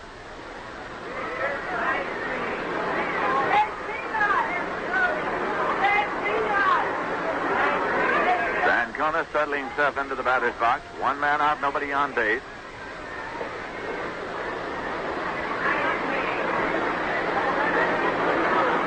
Jack Fischer with his no wind-up delivery starts to work, and Francona backs out. So Fischer breaks off the delivery.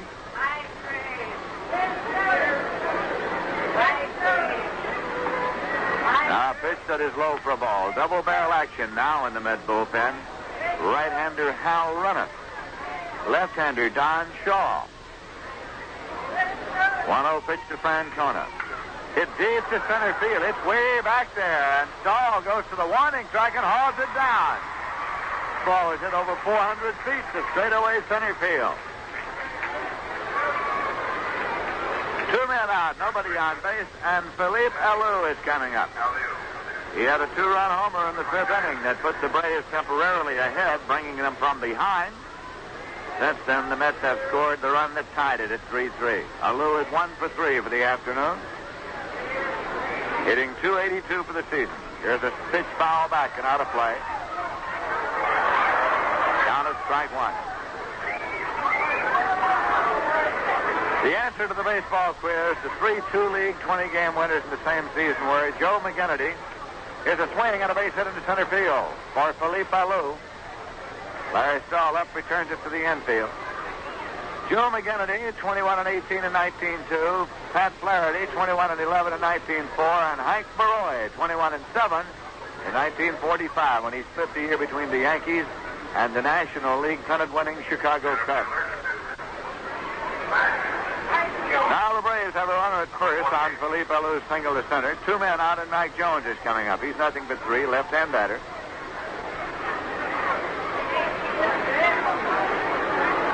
Kranepool comes over to hold against the runner. Fischer sets and steps off the rubber.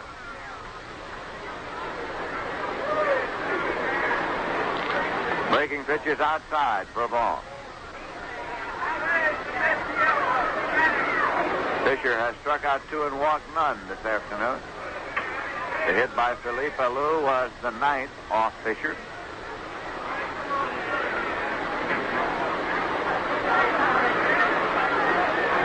Alou takes his lead. 1-0 pitch, curveball high, and it's 2-0. Hank Aaron is waiting on deck.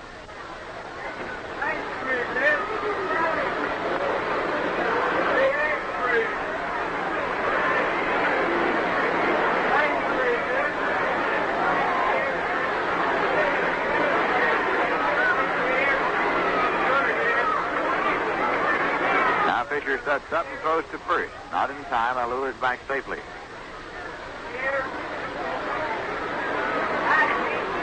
Mac Jones up there with a closed stance at the plate. Fischer again throws to first, and Alou is back safely. Trying to keep a short haulder, figuring that Alou might very well be going on a 2-0 pitch. They might very well play hit and run. With the score tied 3-3.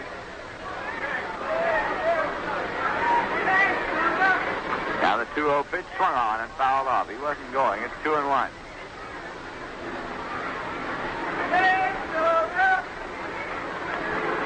Mets have the defense shaded around toward right on left-hand batter Mike Jones, who has good power to all fields.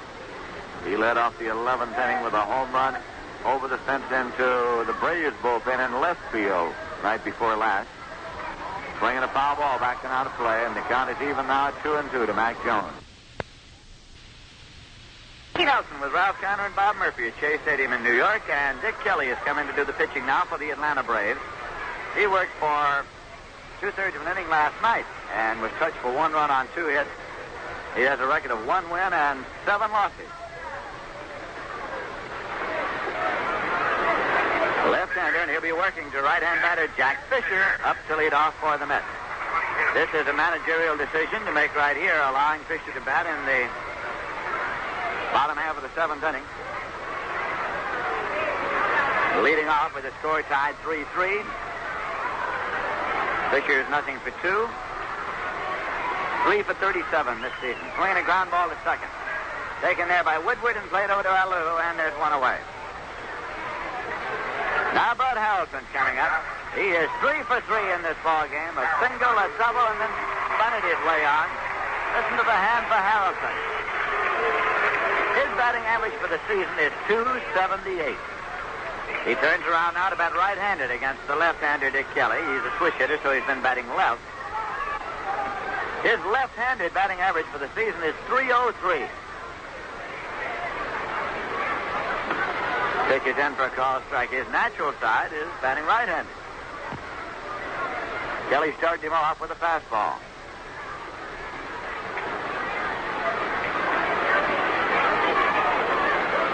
Swinging a ground ball, and it's going deep to short and on through for a base hit. Harrelson has 4 hits as he holds at first. That one was just by Foyer and just by Menke through the hole in the left. But Harrelson has gone 4 for 4. And so he joins Ed Charles, Jerry Grote, and Tommy Davis as Mets, who have had 4 hits in a game. Last night, Davis did it for the 2nd time this season. And he represents go-ahead run on at first with 1 man out. Larry Stahl scheduled up, but he's a left-hand batter. Harrelson's batting average for the season goes up now to .281.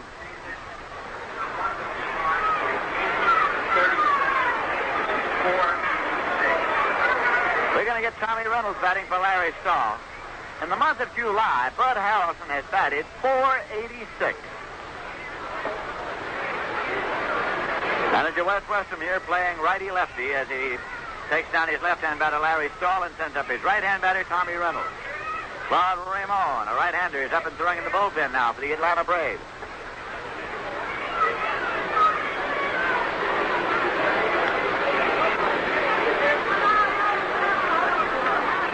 Reynolds hitting .187, 2 homers and 4 runs batted in. Your attention, please.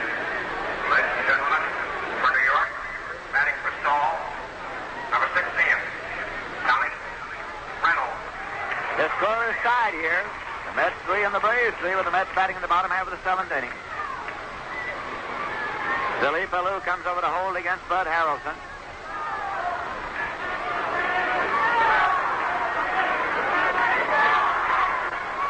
Kelly, then from the waist taking the sign. Now the pitch to Reynolds. Swung on and fouled out to the right side out of play. The Mets came from behind to tie the score in the bottom of the 5th when Bud Harrelson effected a drag bunt for a base hit, stole second, and scored on Ed Kranepool's looping single to left.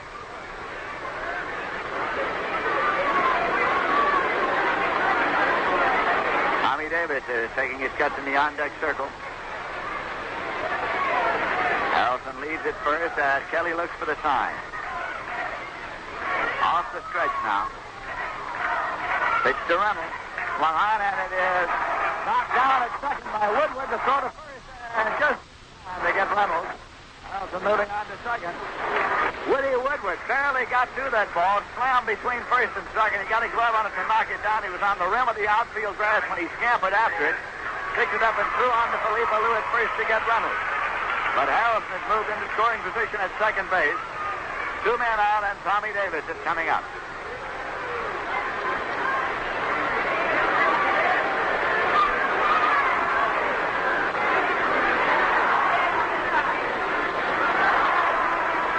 Now Davis is going to be intentionally walked. The first base open. The pitch is outside for a ball. Ed Kranepool is scheduled up next. Kranepool is a left-hand batter. So it is an intentional walk being issued here to Tommy Davis. As the Mets are making a bid with 2 men out in the bottom of the 7th. Raymond Hernandez is up and throwing in the bullpen now for the Braves. He's a left-hander along with right-hander Claude Raymond.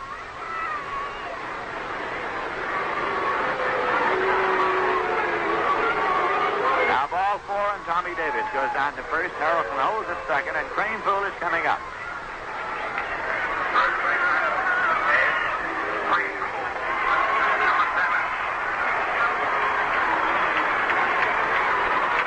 Kranepool will try to hang in there against the left-hander now to see what he can do about getting Harrelson in. He singled the left fielder, drive him in the bottom of the 5th. Overall today, Kranepool is 1 for 2 and a walk. Hitting .315 for this season. Runners lead at first and second. Left-hander Dick Kelly with a pitch. And it is hit in the air to left. Rico Carty comes over and makes the catch with one hand. So the side is out. No runs, a hit, no walk, no errors, and 2 left at the end of 7. The score is Mets 3 and the Braves 3. Now let's check out scores of other games. At Forbes Field in Pittsburgh, at the end of 8 innings of play, the Pirates lead the Cincinnati Reds 1-0. Gary Nolan started for Cincinnati. Jim Maloney has been used in relief coming in the 8th inning, and Dennis Ryban has been in all the way for the Pirates and has a shutout to this point. At Connie-Rack Stadium in Philadelphia, at the end of 7 innings, the league-leading Cardinals won and the Phillies won. Larry Jasper for the Cards, Jim Bunning for Philadelphia. Grant Jackson relieves in the 8th inning. Billy Cowan, a former Met, homered in the 1st inning with nobody on for the Phils. At the Astrodome in Houston, Texas, at the end of 2.5 innings, the Chicago Cubs nothing, the Houston Astros nothing. The Cubs have lost 6 in a row. Rich Nye against Don Wilson. The Dodgers are at San Francisco in a later start. The American League, the Yanks and Baltimore have to complete a game that was suspended last night at the end of 6 innings. There was no score. Billy Mambuket against Wally Bunker. Then the Yanks and Orioles play a regularly scheduled game that'll start at 5:30. First game of a doubleheader in Detroit at the end of 6. The Detroit Tigers 9, the Boston Red Sox 3. Gary Bell for Boston. Jose Santiago in the 3rd. Wozliski in the 4th. Earl Wilson for Detroit. Dick McAuliffe hit his 16th homer of the season in the 1st with nobody on for Detroit. And Wilson homered in the 4th with nobody on. First game of a doubleheader in Cleveland at the end of 7.5 innings. Cleveland Indians 5 and the Washington Senators 3. Ortega.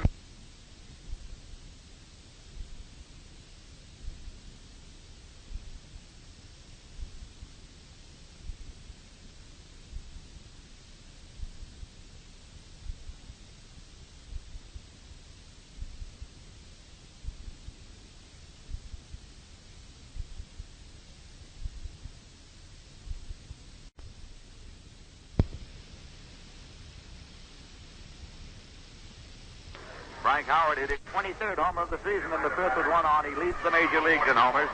Duke Sims homered in the 5th and Max Alvis in the 6th, his 10th. First game of a doubleheader in Chicago. At the end of 4, Minnesota 1, Chicago 1. Jim Cott against Joel Horland. Kansas City get California in a later start. Hank Aaron up now for the Braves, and the pitch is low for a ball. The lights have been turned on here at Shea Stadium. Tommy Reynolds stays in the ballgame in center field for the New York Mets. Jack Fischer has been in all the way. Sidearms and off-speed pitch outside. Here is the paid attendance. 17,730 this Sunday afternoon on the game that completes the homestand. Total in the house, 18,402. Now Aaron hits one deep to left. It's going, and it's a home run. Henry Aaron, with his 22nd homer, takes over undisputed possession of the National League lead in that department. And only one behind Frank Howard, who leads the majors with 23. 22nd home run for Aaron puts the Braves out front 4-3.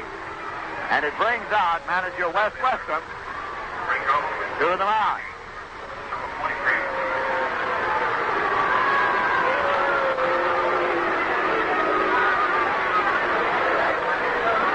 Rico Carty is coming up. He has right-hander Hal Reniff down there, and he's got Don Shaw down there, and the sign goes for the right-hander. So Reniff goes over to get the ride in the cart. Fischer will be leaving here after having pitched 7 innings and pitched to one man in the 8th. He has given up 4 runs on 10 hits, struck out 3, and walked none.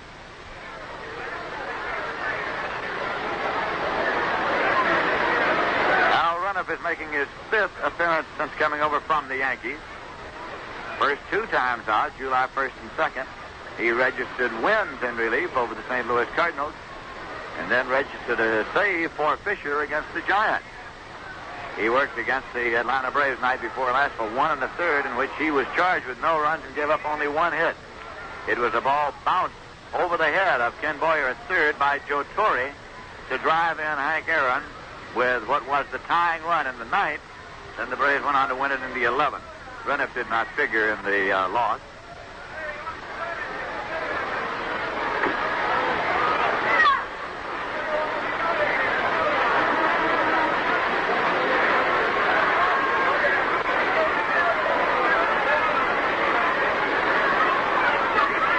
Fischer now heads for the dugout.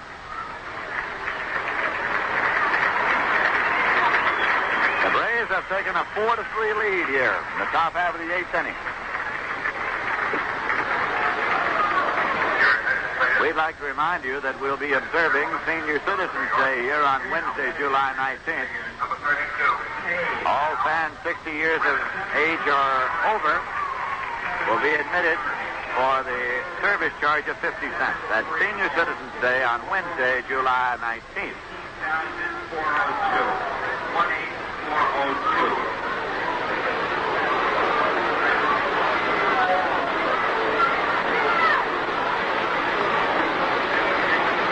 This is the final game of this homestand. It is the final game before the All-Star break, of course. The All-Star game will be played in Anaheim, California on Tuesday. The Met representative will be Tom Seaver. Representing the Braves will be Hank Aaron and Joe Tori. Ken Villamaster was to have been on the squad, but he came up with a full muscle in the rib cage, and he has been replaced by Chris Short of the Phils. Villamaster, nonetheless, will leave here and go directly to Anaheim, since he lives in California. Rico Carty's up, nobody on, nobody out. Bray is batting in the top of the 8th. Hal Reniff with his first pitch to the right-hand batter, and it's low for a ball. Joe Tori is waiting around on deck now. Swinging a foul ball, backing out of play. It's 1-1. Off the screen, behind the plate.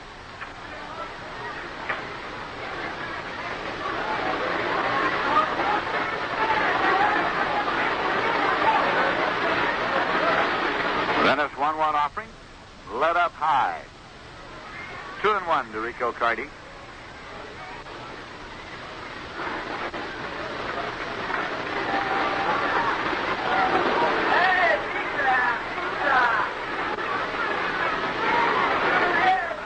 Now the 2-1 delivery.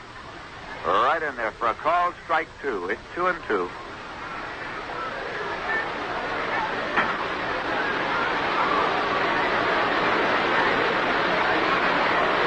And the pitch. Breaks high and away. Out full at 3-2.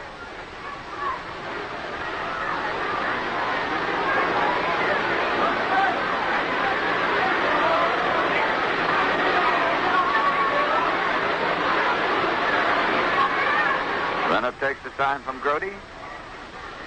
This is a payoff pitch to Carty. Hit on the ground towards short. Charged by Harrelson. Gets a big hop. Guns across the Kranepool. There's one away. Joe Tori is coming up. Hey, the Rheingold Chug-A-Mug holds 12 ounces of Rheingold Extra Dry. And it has a pull tab so that you don't need an opener. It's about the handiest way there is of quenching your thirst. You'll find Chug-A-Mug on special display to local stores in New York and New Jersey.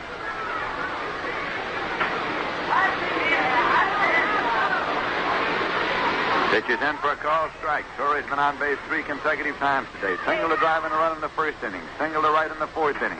Was hit by a pitch ball in the 6th inning. Tori will be the starting catcher for the National League All-Star team. Voted to that position by the players of the National League. Pitches in for a call strike. 2-strike count to Tori.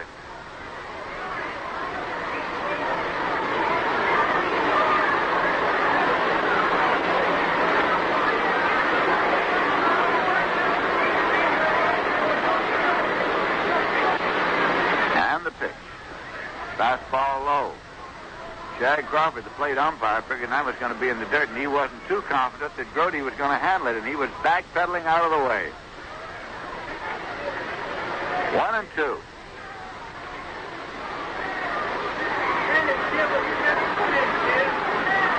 Then it was pitched low and away, and it's even now at 2-2. You know, in the All-Star balloting, the players vote, but they are not allowed to vote for players of their team.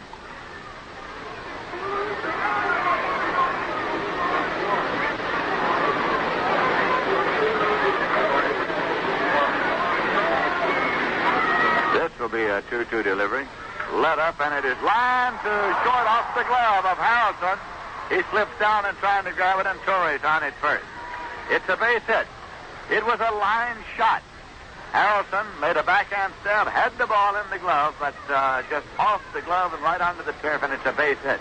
We're getting a base runner now coming in to run for Joe Tori. Bob Uecker is running for Tori. Tori's still trouble with the sprained ankle that had him on crutches for 10 days. So he is now out of action until the All-Star game on Tuesday. Running for Tori at first base, number 12. Bob Uecker, number 12. The Atlanta batter, third baseman, Clete, Foyer. Clete Foyer is 1 for 3. Right-hand batter up here now with a runner at first and one man out. The Braves lead by a score of 4-3.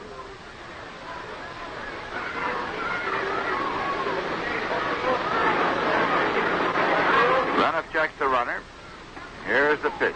Low. Reniff and Foyer, of course, were teammates when both were with the Yankees.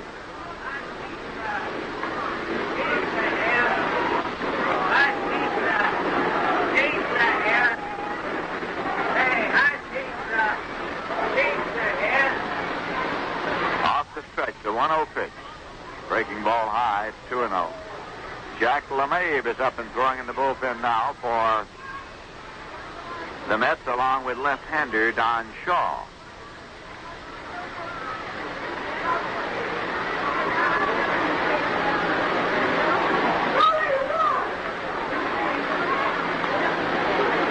Now the 2-0 pitch. Hit on the ground to short. Taken by Harrelson. Over to Johnson. That's one. The throw to first. That's two. A double play. Harrelson to Johnson to Kranepool, and the side is out. The Braves got a run on 2 hits. No errors and none left. The score in the middle of the 8th inning is the Braves 4 and the Mets 3. And now, Mets fans, imagine if you can the glorious Mets in person at Shea Stadium. Try to visualize the excitement of big league baseball. The triumphant Mets face-to-face with the Los Angeles Dodgers. All yours, absolutely free. See Tommy Davis, Yogi Berra, Wes Westrom, and the whole team. Win a pair of tickets to the Mets game coming up Sunday, July 23rd. Just send a card to Glorious Mets, WGY Schenectady. You may win 2 free tickets to the Dodgers-Mets game on July 23rd. Our most recent ticket winners are Kurt Brown of Del Mar and John P. D'Annunzio of Waterville Elite. What else? Make it easy on yourself when you tune in all the evening and weekend Mets games here on WGY. And get a handy-dandy WGY program schedule that gives all the times, dates, and places of Mets baseball on WGY. For a WGY Mets schedule, write Mets schedule, WGY Schenectady. You'll be glad you did.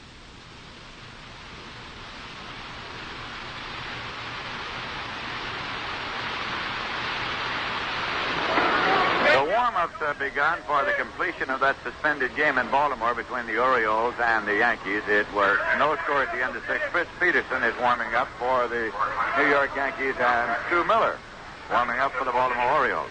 Number 12. Right here with the Braves leading by a run, Ron Swoboda comes up to lead off for the Mets. Bob Uecker stays in the ballgame as the catcher for the Atlanta Braves. He'll bat in Joe Tori's spot in the batting order. He ran for Tori.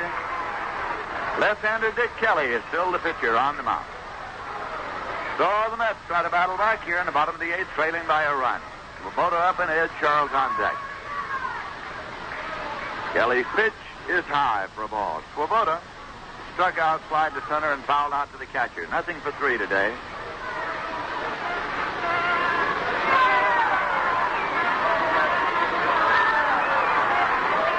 One-0 delivery. And it's high and away. 2-0.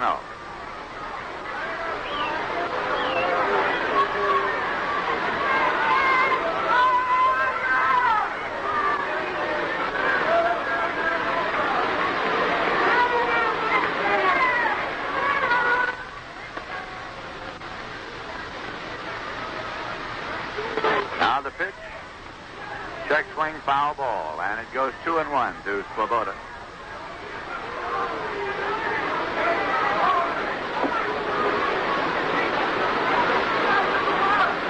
We'll be broadcasting the Mayor's Trophy game from Yankee Stadium on Wednesday night. There will be no telecast of the Mayor's Trophy game. All the proceeds go for the benefit of Sandlot Baseball in the greater New York area. 2-1 delivery to Swoboda, and it's high and away. 3 balls and 1 strike. At Forbes Field in Pittsburgh, the Cincinnati Reds have scored a run off Dennis Ryban in the top of the ninth to tie that game at 1-1. So it goes now to the bottom of the ninth. Jim Maloney's working in relief of Gary Nolan. As we approach the All-Star break, managers figure they can pull those starters like Maloney in there and use them in relief since they'll have the 3 days of the All-Star break in which to rest.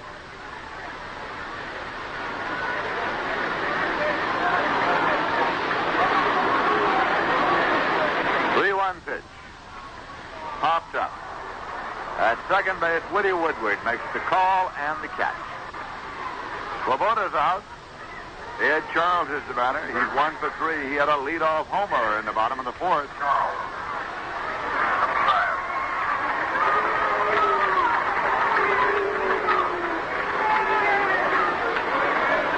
Charles is hitting .276 since coming to the Mets from the Kansas City Athletics.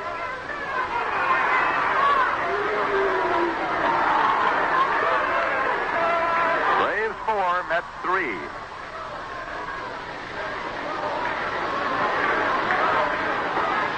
Here's a swing and a miss for strike 1. Bob Johnson is waiting on deck.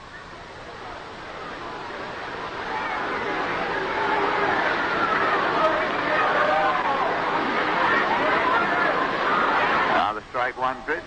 High for a ball. It's 1-1.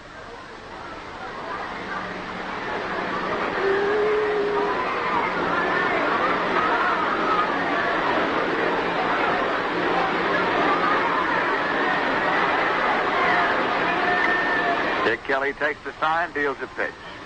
Curveball. It catches an outside corner. It's 1-2.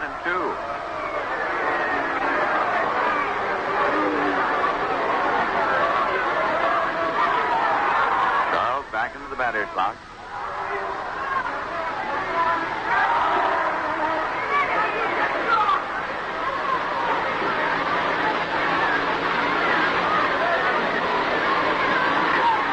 Kelly takes the sign from Bob Uecker, and the 1-2 pitch. Swung on and missed. He strikes out Charles. First strikeout for Kelly.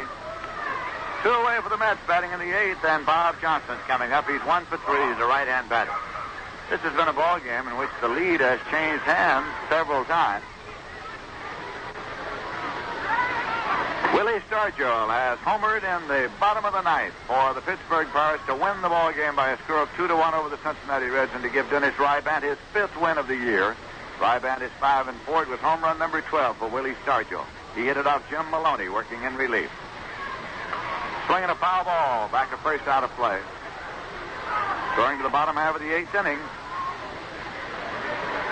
at County Mac Stadium. And just now, in the bottom half of the 8th inning, the Phils have picked up 2 runs. So it is now the Cardinals 3 and the Phils 3. They've tied it 3-3. Nelson Browse working in relief of Larry Jester. Richie Allen hit his 11th homer of the season in the 8th with 1 on for the Phils. The pull even with the league-leading Cards. Here's a strike 1 pitch to Bob Johnson. It's on the ground to short. Big hop up to Dennis Menke. Cross to Philippe Alou, and the side is out in order. No runs, no hits, no errors, none left. At the end of 8 full innings, the score is the Braves 4, the Mets 3. And now here's a word from Reingold. For 60 years, Malcolm Sharp has been taking New Yorkers for a ride. You know why they made the road plenty in Central Park. You keep us from racing the carriage. I remember one time I had Diamond Jim in my cab. Raced old Charlie Simmons all the way down to Gramercy Park. That was easy then. They want more than just a ride now. They want memories and romance. Got to treat them elegant. You're going to be around for a while in New York. You got to give people what they want. You've got to know what you're doing, and you've got to be good. Because in this town, either you have it or you don't. Same thing's true of beer. There are 302 different brands of beer trying to make it in New York. But the only one that's made it to the top is the rich, dry lager, Rheingold. Rheingold. In this town, either you have it or you don't. The Atlanta Braves are coming up in the top of the ninth with Dennis Menke to lead off, facing Hal Reniff. Menke is 1 for 3.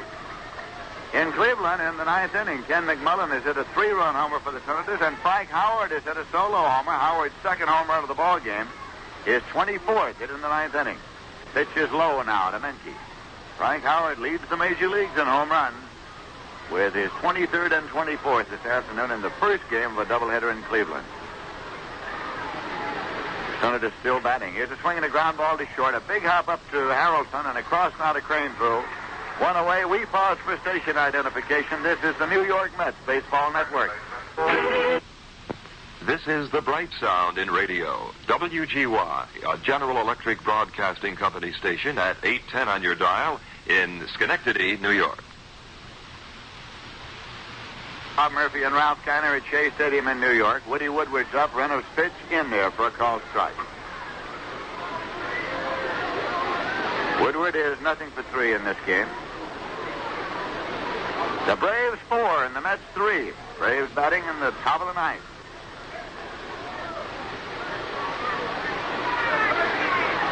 Ball is bunted foul on the third base line. Woodward trying to conceal his bunt and beat it out for a base hit.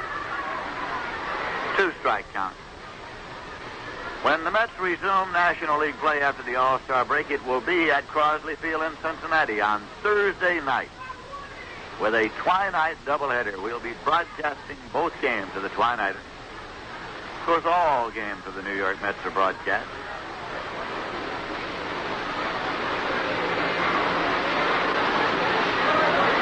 Reniff takes the sign from Grote. 2-strike pitch to Woodward is a curveball. A little high and a little tight. Had him ducking out of the way. It's 1-2.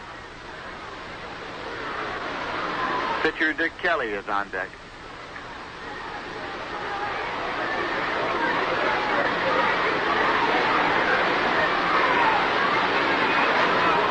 Reniff's 1-2 offering. In there for a called strike 3. Reniff gets his first strikeout. Woodward caught looking, and that'll bring up Dick Kelly with 2 away. You'd like to look ahead to the bottom of the ninth. The Mets are scheduled to send up Jerry Grote, the pitcher, and Bud Harrelson. So manager Westrom can be expected to go to his bench where he has right-handers such as Ken Boyer, Cleon Jones, Jerry Buchek available there. Kelly watches the pitch inside for a ball. He is 4 for 13. Although he's a left-hand pitcher, he's a right-hand batter.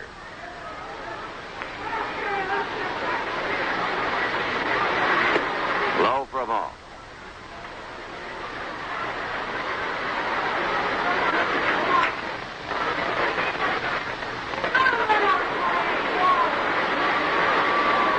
Reniff's 2-0 offering to Kelly, right in there for a call strike. He was taking. It's 2-1.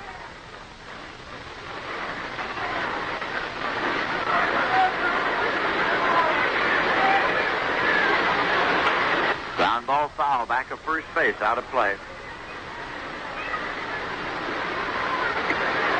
Counts even now at 2-2.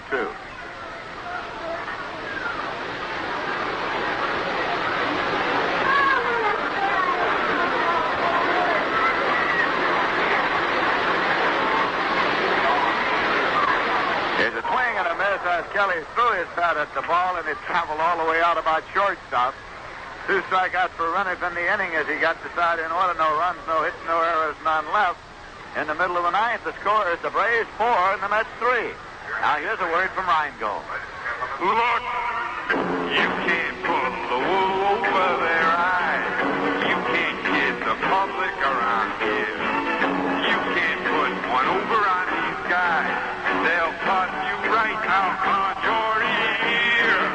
In this town, either you have it or you don't. Either you're a pro or you won't get very far. Hey! There are 302 beers trying to make it in New York, from all over. But only one beer has made it to the top. The rich, dry lager, Rheingold. In this town, either you have it or you don't. In this town, either you have it or you don't. Either you're a pro or you won't get very far. Either you have it or you don't. Rheingold.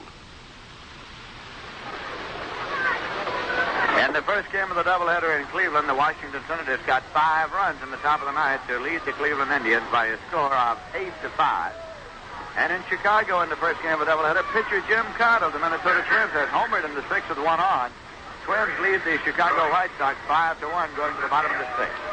Right here, the Atlanta Braves lead the Mets by 1 run. Jerry Grote is coming up to lead off for the Mets. And Cleon Jones is swinging bats in the on-deck circle to bat for Hal Reniff. Another fine relief performance this afternoon here by Hal Reniff, who gave up only 1 hit in the last 2 innings, and that was a line shot in and out of the glove of Harrelson, the shortstop, by Joe Tori in the 8th inning. The Mets are battling back here in the bottom half of the 9th inning. Left-hander Dick Kelly with a pitch to the right-hand batter, and it's in there for a called strike. Now a chant of "Let's go Mets." Rod Raymond, a right-hander. Ramon Hernandez, a left-hander, working in the Braves bullpen here in the ninth. Strike 1 delivery, and it's high for a ball, 1-1.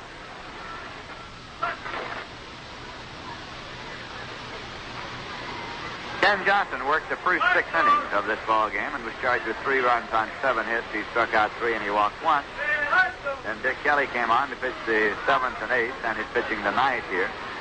Braves took the lead in the 8th, and Kelly is a pitcher of record. His record for the season is 1 win and 7 losses.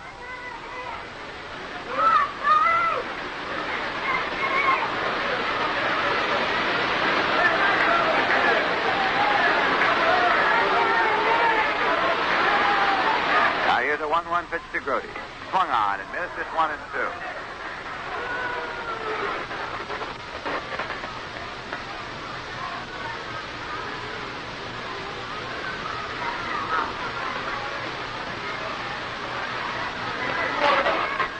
Kelly is taking the sign from Bob Uecker.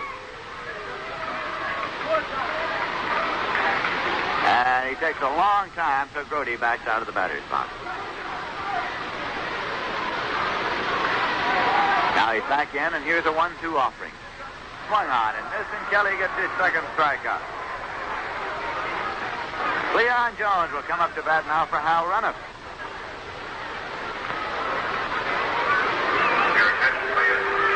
Ladies and gentlemen, for New York, batting for Reniff, number 21. He is hitting 201 for the season. 3 homers and 14 runs batted in.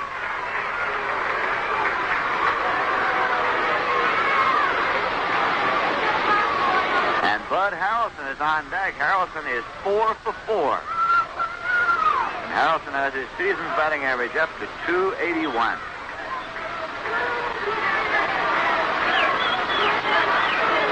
Kelly getting set to work now to right-hand batter Cleon Jones. Pitch is low for a ball.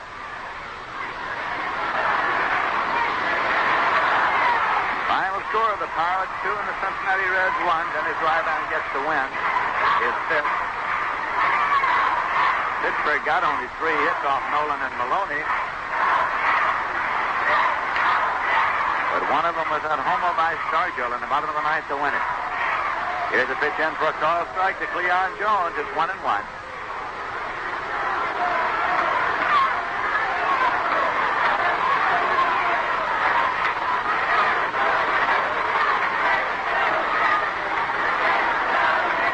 scored first here this afternoon in the first inning, but the Mets tied it in the third and went ahead in the fourth. Philippe Alou hit a homer in the fifth to send the Braves ahead, but the Mets tied it in the fifth. And then Henry Aaron homered in the eighth to make it a 4-3 ball game, and that's the score right now. Atlanta on top. With the Mets batting in the bottom of the ninth. Left-hander Dick Kelly with the pitch. Swung on and hit on the ground to the right of second. Backhanded by Woodward. He throws to first in time. Jones is grounded out. And now Harrelson is being called back, and Jerry Buchek's going to bat for him. Buchek will bat for Harrelson. Harrelson went 4 for 4 today, but with 2 men out and nobody on, manager Wes Westrom is gambling on getting a long ball from Buchek. So it is Buchek batting for Harrelson.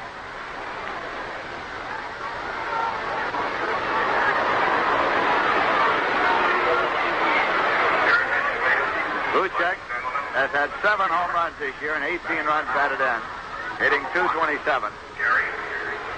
Now manager Billy Hitchcock is going out to the mound to have a word with his left-hand pitcher Dick Kelly. Braves lead 4-3. Mets batting with 2 men out and nobody on in the bottom of the ninth.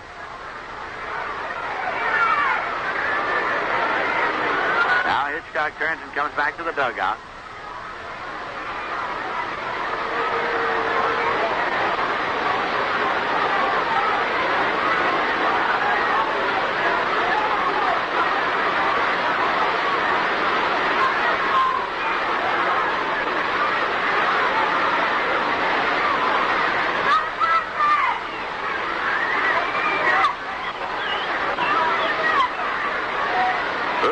Settles himself in. Kelly steps up on the rubber to take the sign from catcher Bob Uecker.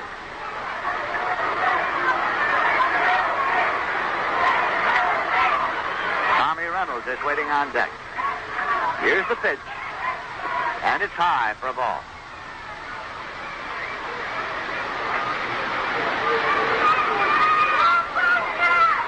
Kelly has given up only 1 base hit since he came on in the 7th inning. That was a ground single to left by Bud Harrelson in the 7th. Tommy Davis was intentionally walked in that inning. Here's a swing and a miss. It's 1-1. Since that intentional walk, Dick Kelly has retired 6 consecutive batters.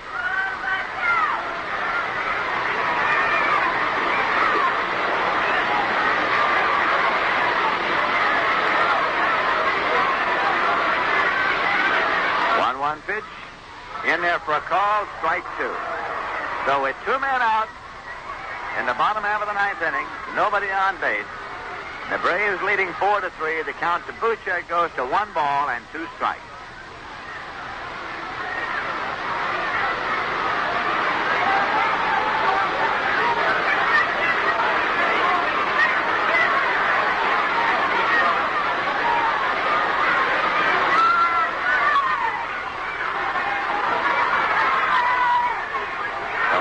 Pitch. Moved him back. It's 2-2. Buchek reaches down, gets a handful of dirt now. Kelly taking the return throw, walks back behind the rubber. Pops the ball into the glove and takes off his cap and mops a little perspiration. Buchek is back in and waiting. Counts even at 2-2 with 2 men out. Now Kelly steps up onto the rubber to take the sign. Buchek swinging the bat as he waits. Now the 2-2 offering. Swung on and hit deep to right. And going back to the wall is Aaron, and it's going a home run. A home run for Jerry Buchek. That ties the score at 4-4. Buchek with his 8th home run of the season on a 2-2 pitch, and it's a brand new ball game at 4-4.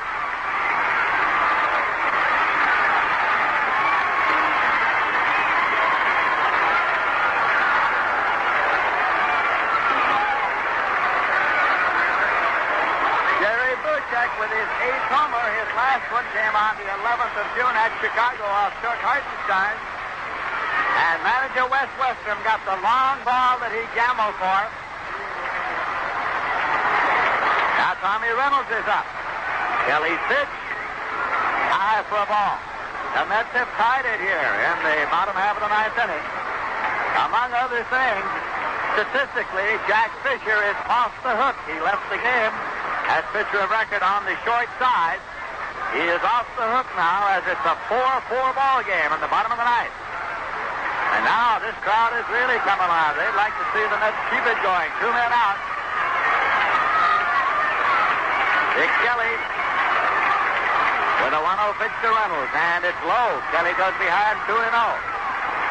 That was a 2-2 pitch hit by right-hand batter Jerry Buchek, and he hit it over the right field fence, right over the 371-foot sign in front of the scoreboard. Henry Aaron backpedaled to about the middle of the warning track, and then at the last moment watched it sail over the fence. 2-0 pitch to Reynolds. Low, it's 3-0. Ron Taylor is up and throwing in the Met bullpen. Al Reniff, you'll recall, was removed for a pinch hitter. So right-hander Ron Taylor is up and throwing in the Met bullpen. Double barrel action still in the Braves bullpen. Right-hander Claude Raymond. Left-hander Ramon Hernandez. This will be a 3-0 pitch to Reynolds. He was taking it. It's 3-1. Tommy Davis is on deck. Score tied 4-4 in the bottom of the ninth.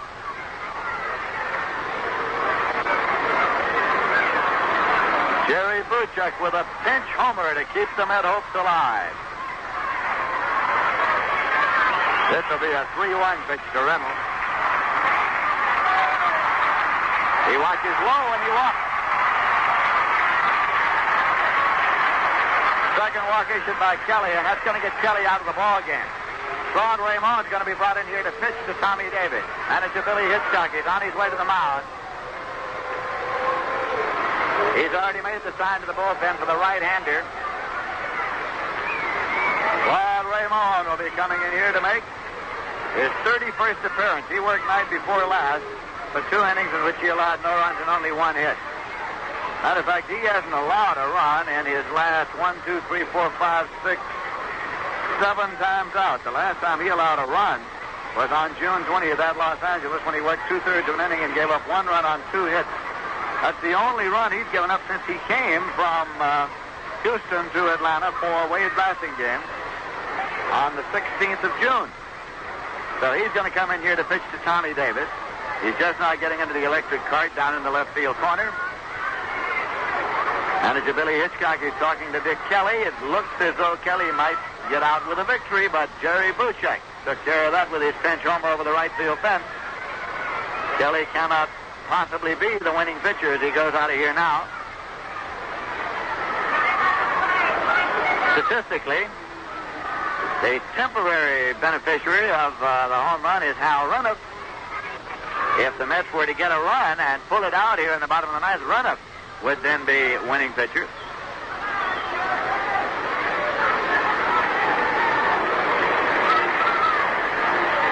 Two and 2/3 for Kelly. 1 run on 2 hits. Struck out 2 and walked 2, one of them intentionally.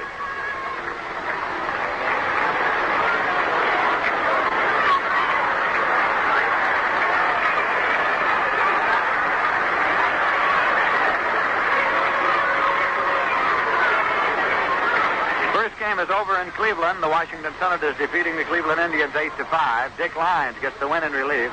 Bailey takes the loss in relief. Frank Howard hit 2 homers, his 23rd and 24th this season. He leads the majors in that department.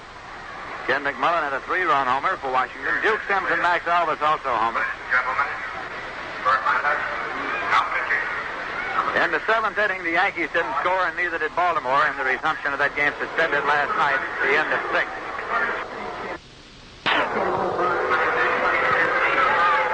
The pinch homer by Buchek was the first pinch homer by a Met player this season.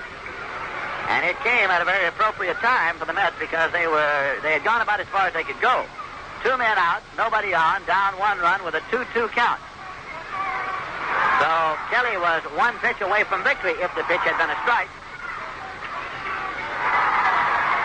The Mets now have a base runner at first who represents winning run, Tommy Reynolds. Tommy Davis is coming up. He grounded out to first base in the first inning on a hit-and-run play that moved a runner up. He singled a drive in a run in the third. He fouled out to the catcher in the fifth, and he was intentionally walked in the seventh. Davis is batting .308 for the season. Last night he went 4 for 4 and got the 1,000th hit of his career. Now he has 1,001. So Davis is ahead, and right-hand pitcher Claude Raymond is working to him.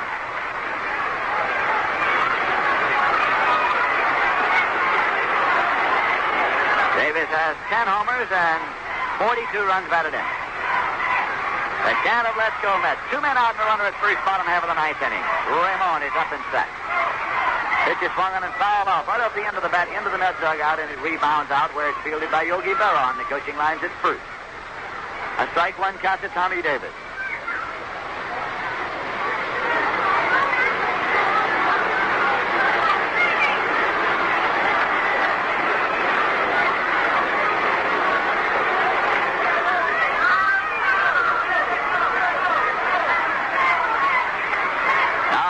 First, and Reynolds gets back safely.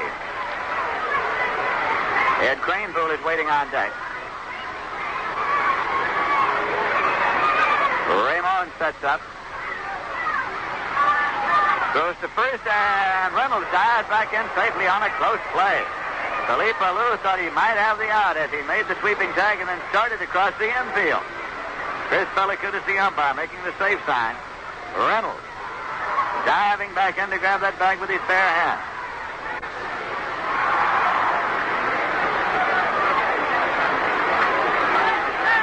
Score side 4-4. Now again a throw over to first.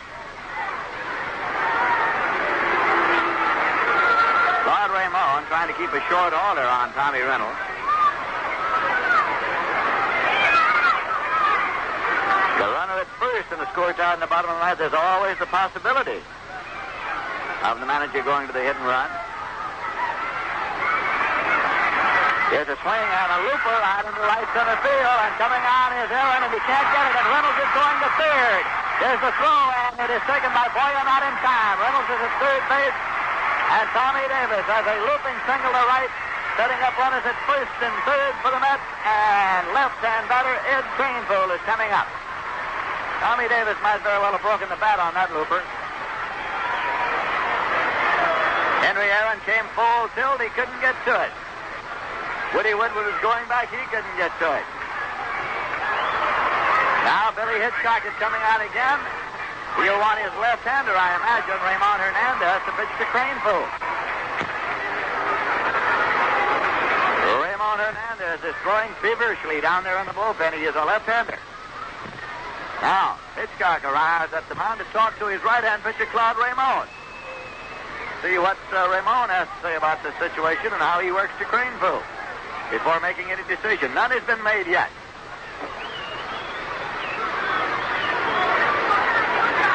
Might very well want to walk Kranepool and pitch to Swoboda. Since the run that would be moved up to second wouldn't mean anything.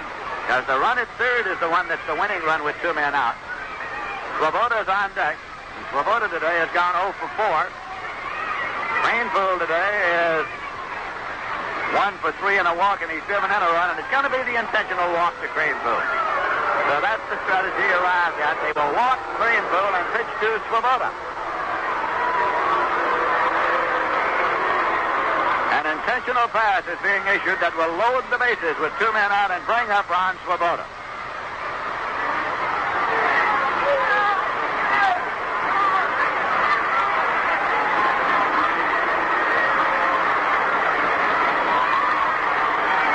So Kranepool gets rid of the bat, goes to first. That moves Tommy Davis up to second. Tommy Reynolds holds at third. The bases are loaded for Ron Swoboda. He goes back to the top step of the dugout. He's talking to manager Wes Western. Now comes back up. Swoboda batting with the bases loaded. The score is tied 4-4. The Mets trying to pull it out here in the bottom half of the ninth inning. The right-hand pitcher, Claude Raymond, working the right-hand batter, Ron Swoboda. Raymond works straight away, taking the side from catcher Bob Uecker, and now he backs off the rubber and looks around. There are runners everywhere he looks, first, second, and third. Now he steps up on the rubber again to take the sign. Met runners leading first, second, and third. Here's the pitch to Ron Swoboda. It's high for a ball. Ed Charles is waiting on deck. But one way or the other, it's up to Ron Swoboda right here. It's the winning run at third, and there are 2 men out. Reynolds at third, Davis at second, Kranepool at first. This is a 1-0 pitch. And there's a check swing that did not go through. It's a ball, 2-0. A half swing, and Jack Crawford says he didn't take it far enough. So now, Raymond has gone behind, 2-0. Swoboda pounds the plate now, measures his stance. Well, Raymond has good control normally. He's a control pitcher. And here is the 2-0 offering. Outside, he goes behind, 3-0. Well, you can bet your buttons that Swoboda will be taking this pitch. He's looking down at the sign man, Salty Parker. Raymond has walked only 8 men in 41 innings. The bases are loaded. 2 men out. Score side 4-4. The count, 3 balls and no strikes to Ron Swoboda. Raymond taking a sign now from Euchre. Runners lead first, second, and third. The 3-0 pitch. In there for a called strike. It's 3-1.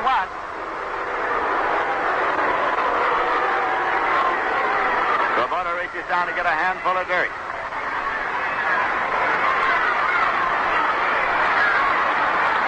And now, Salty Parker is coming down to be sure that Swoboda knows what this sign is.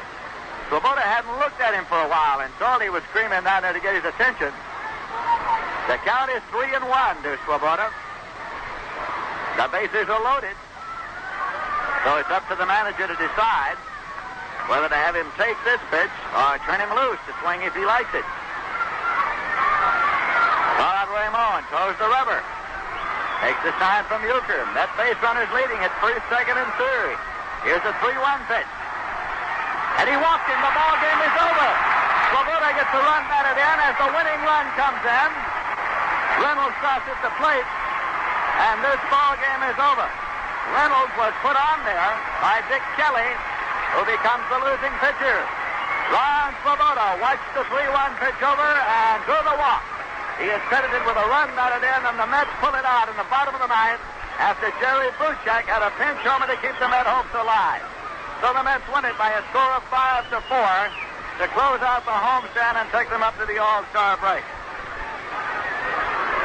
In the bottom half of the ninth inning, the New York Mets 2 runs on 2 hits, and there were 2 men out when the winning run was scored.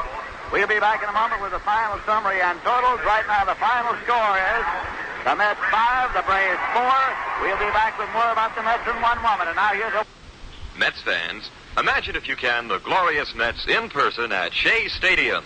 Try to visualize the excitement of Big League Baseball. The triumphant Mets face-to-face with the Los Angeles Dodgers. All yours, absolutely free. See Tommy Davis, Yogi Berra, Wes Westrom, and the whole team. Win a pair of tickets to the Mets game coming up Sunday, July 23rd. Just send a card to Glorious Mets, WGY's Connect.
The times, dates, and places of Mets baseball on WGY.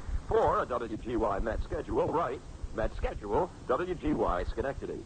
You'll be glad you did.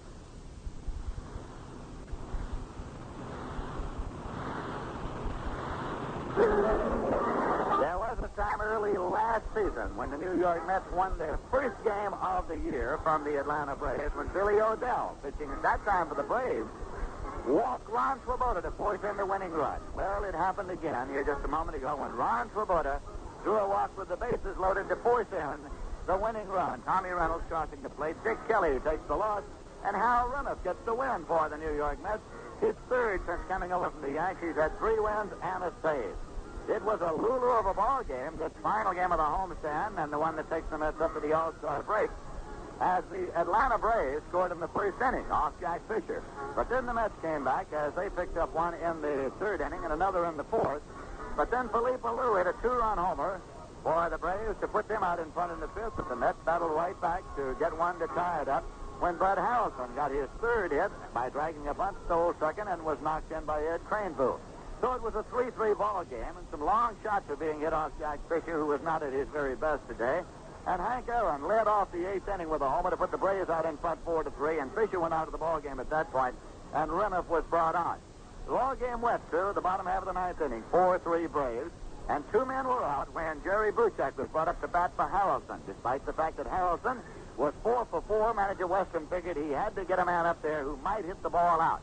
Well, Jerry Buchek did just that on a 2-2 pitch. He hit it out over the right field fence to tie the score.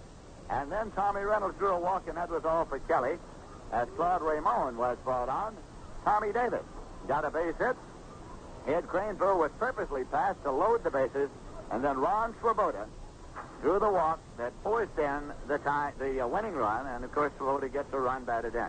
So the New York Mets have closed out this homestand against the top teams in the National League on the stand with a record of 8 wins and 6 losses.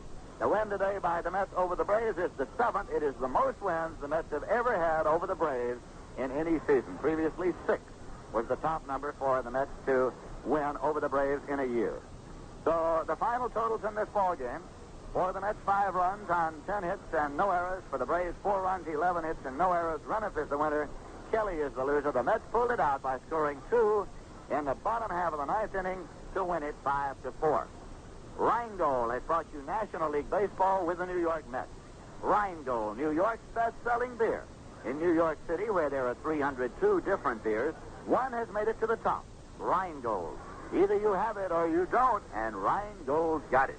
Today's game was also brought to you by your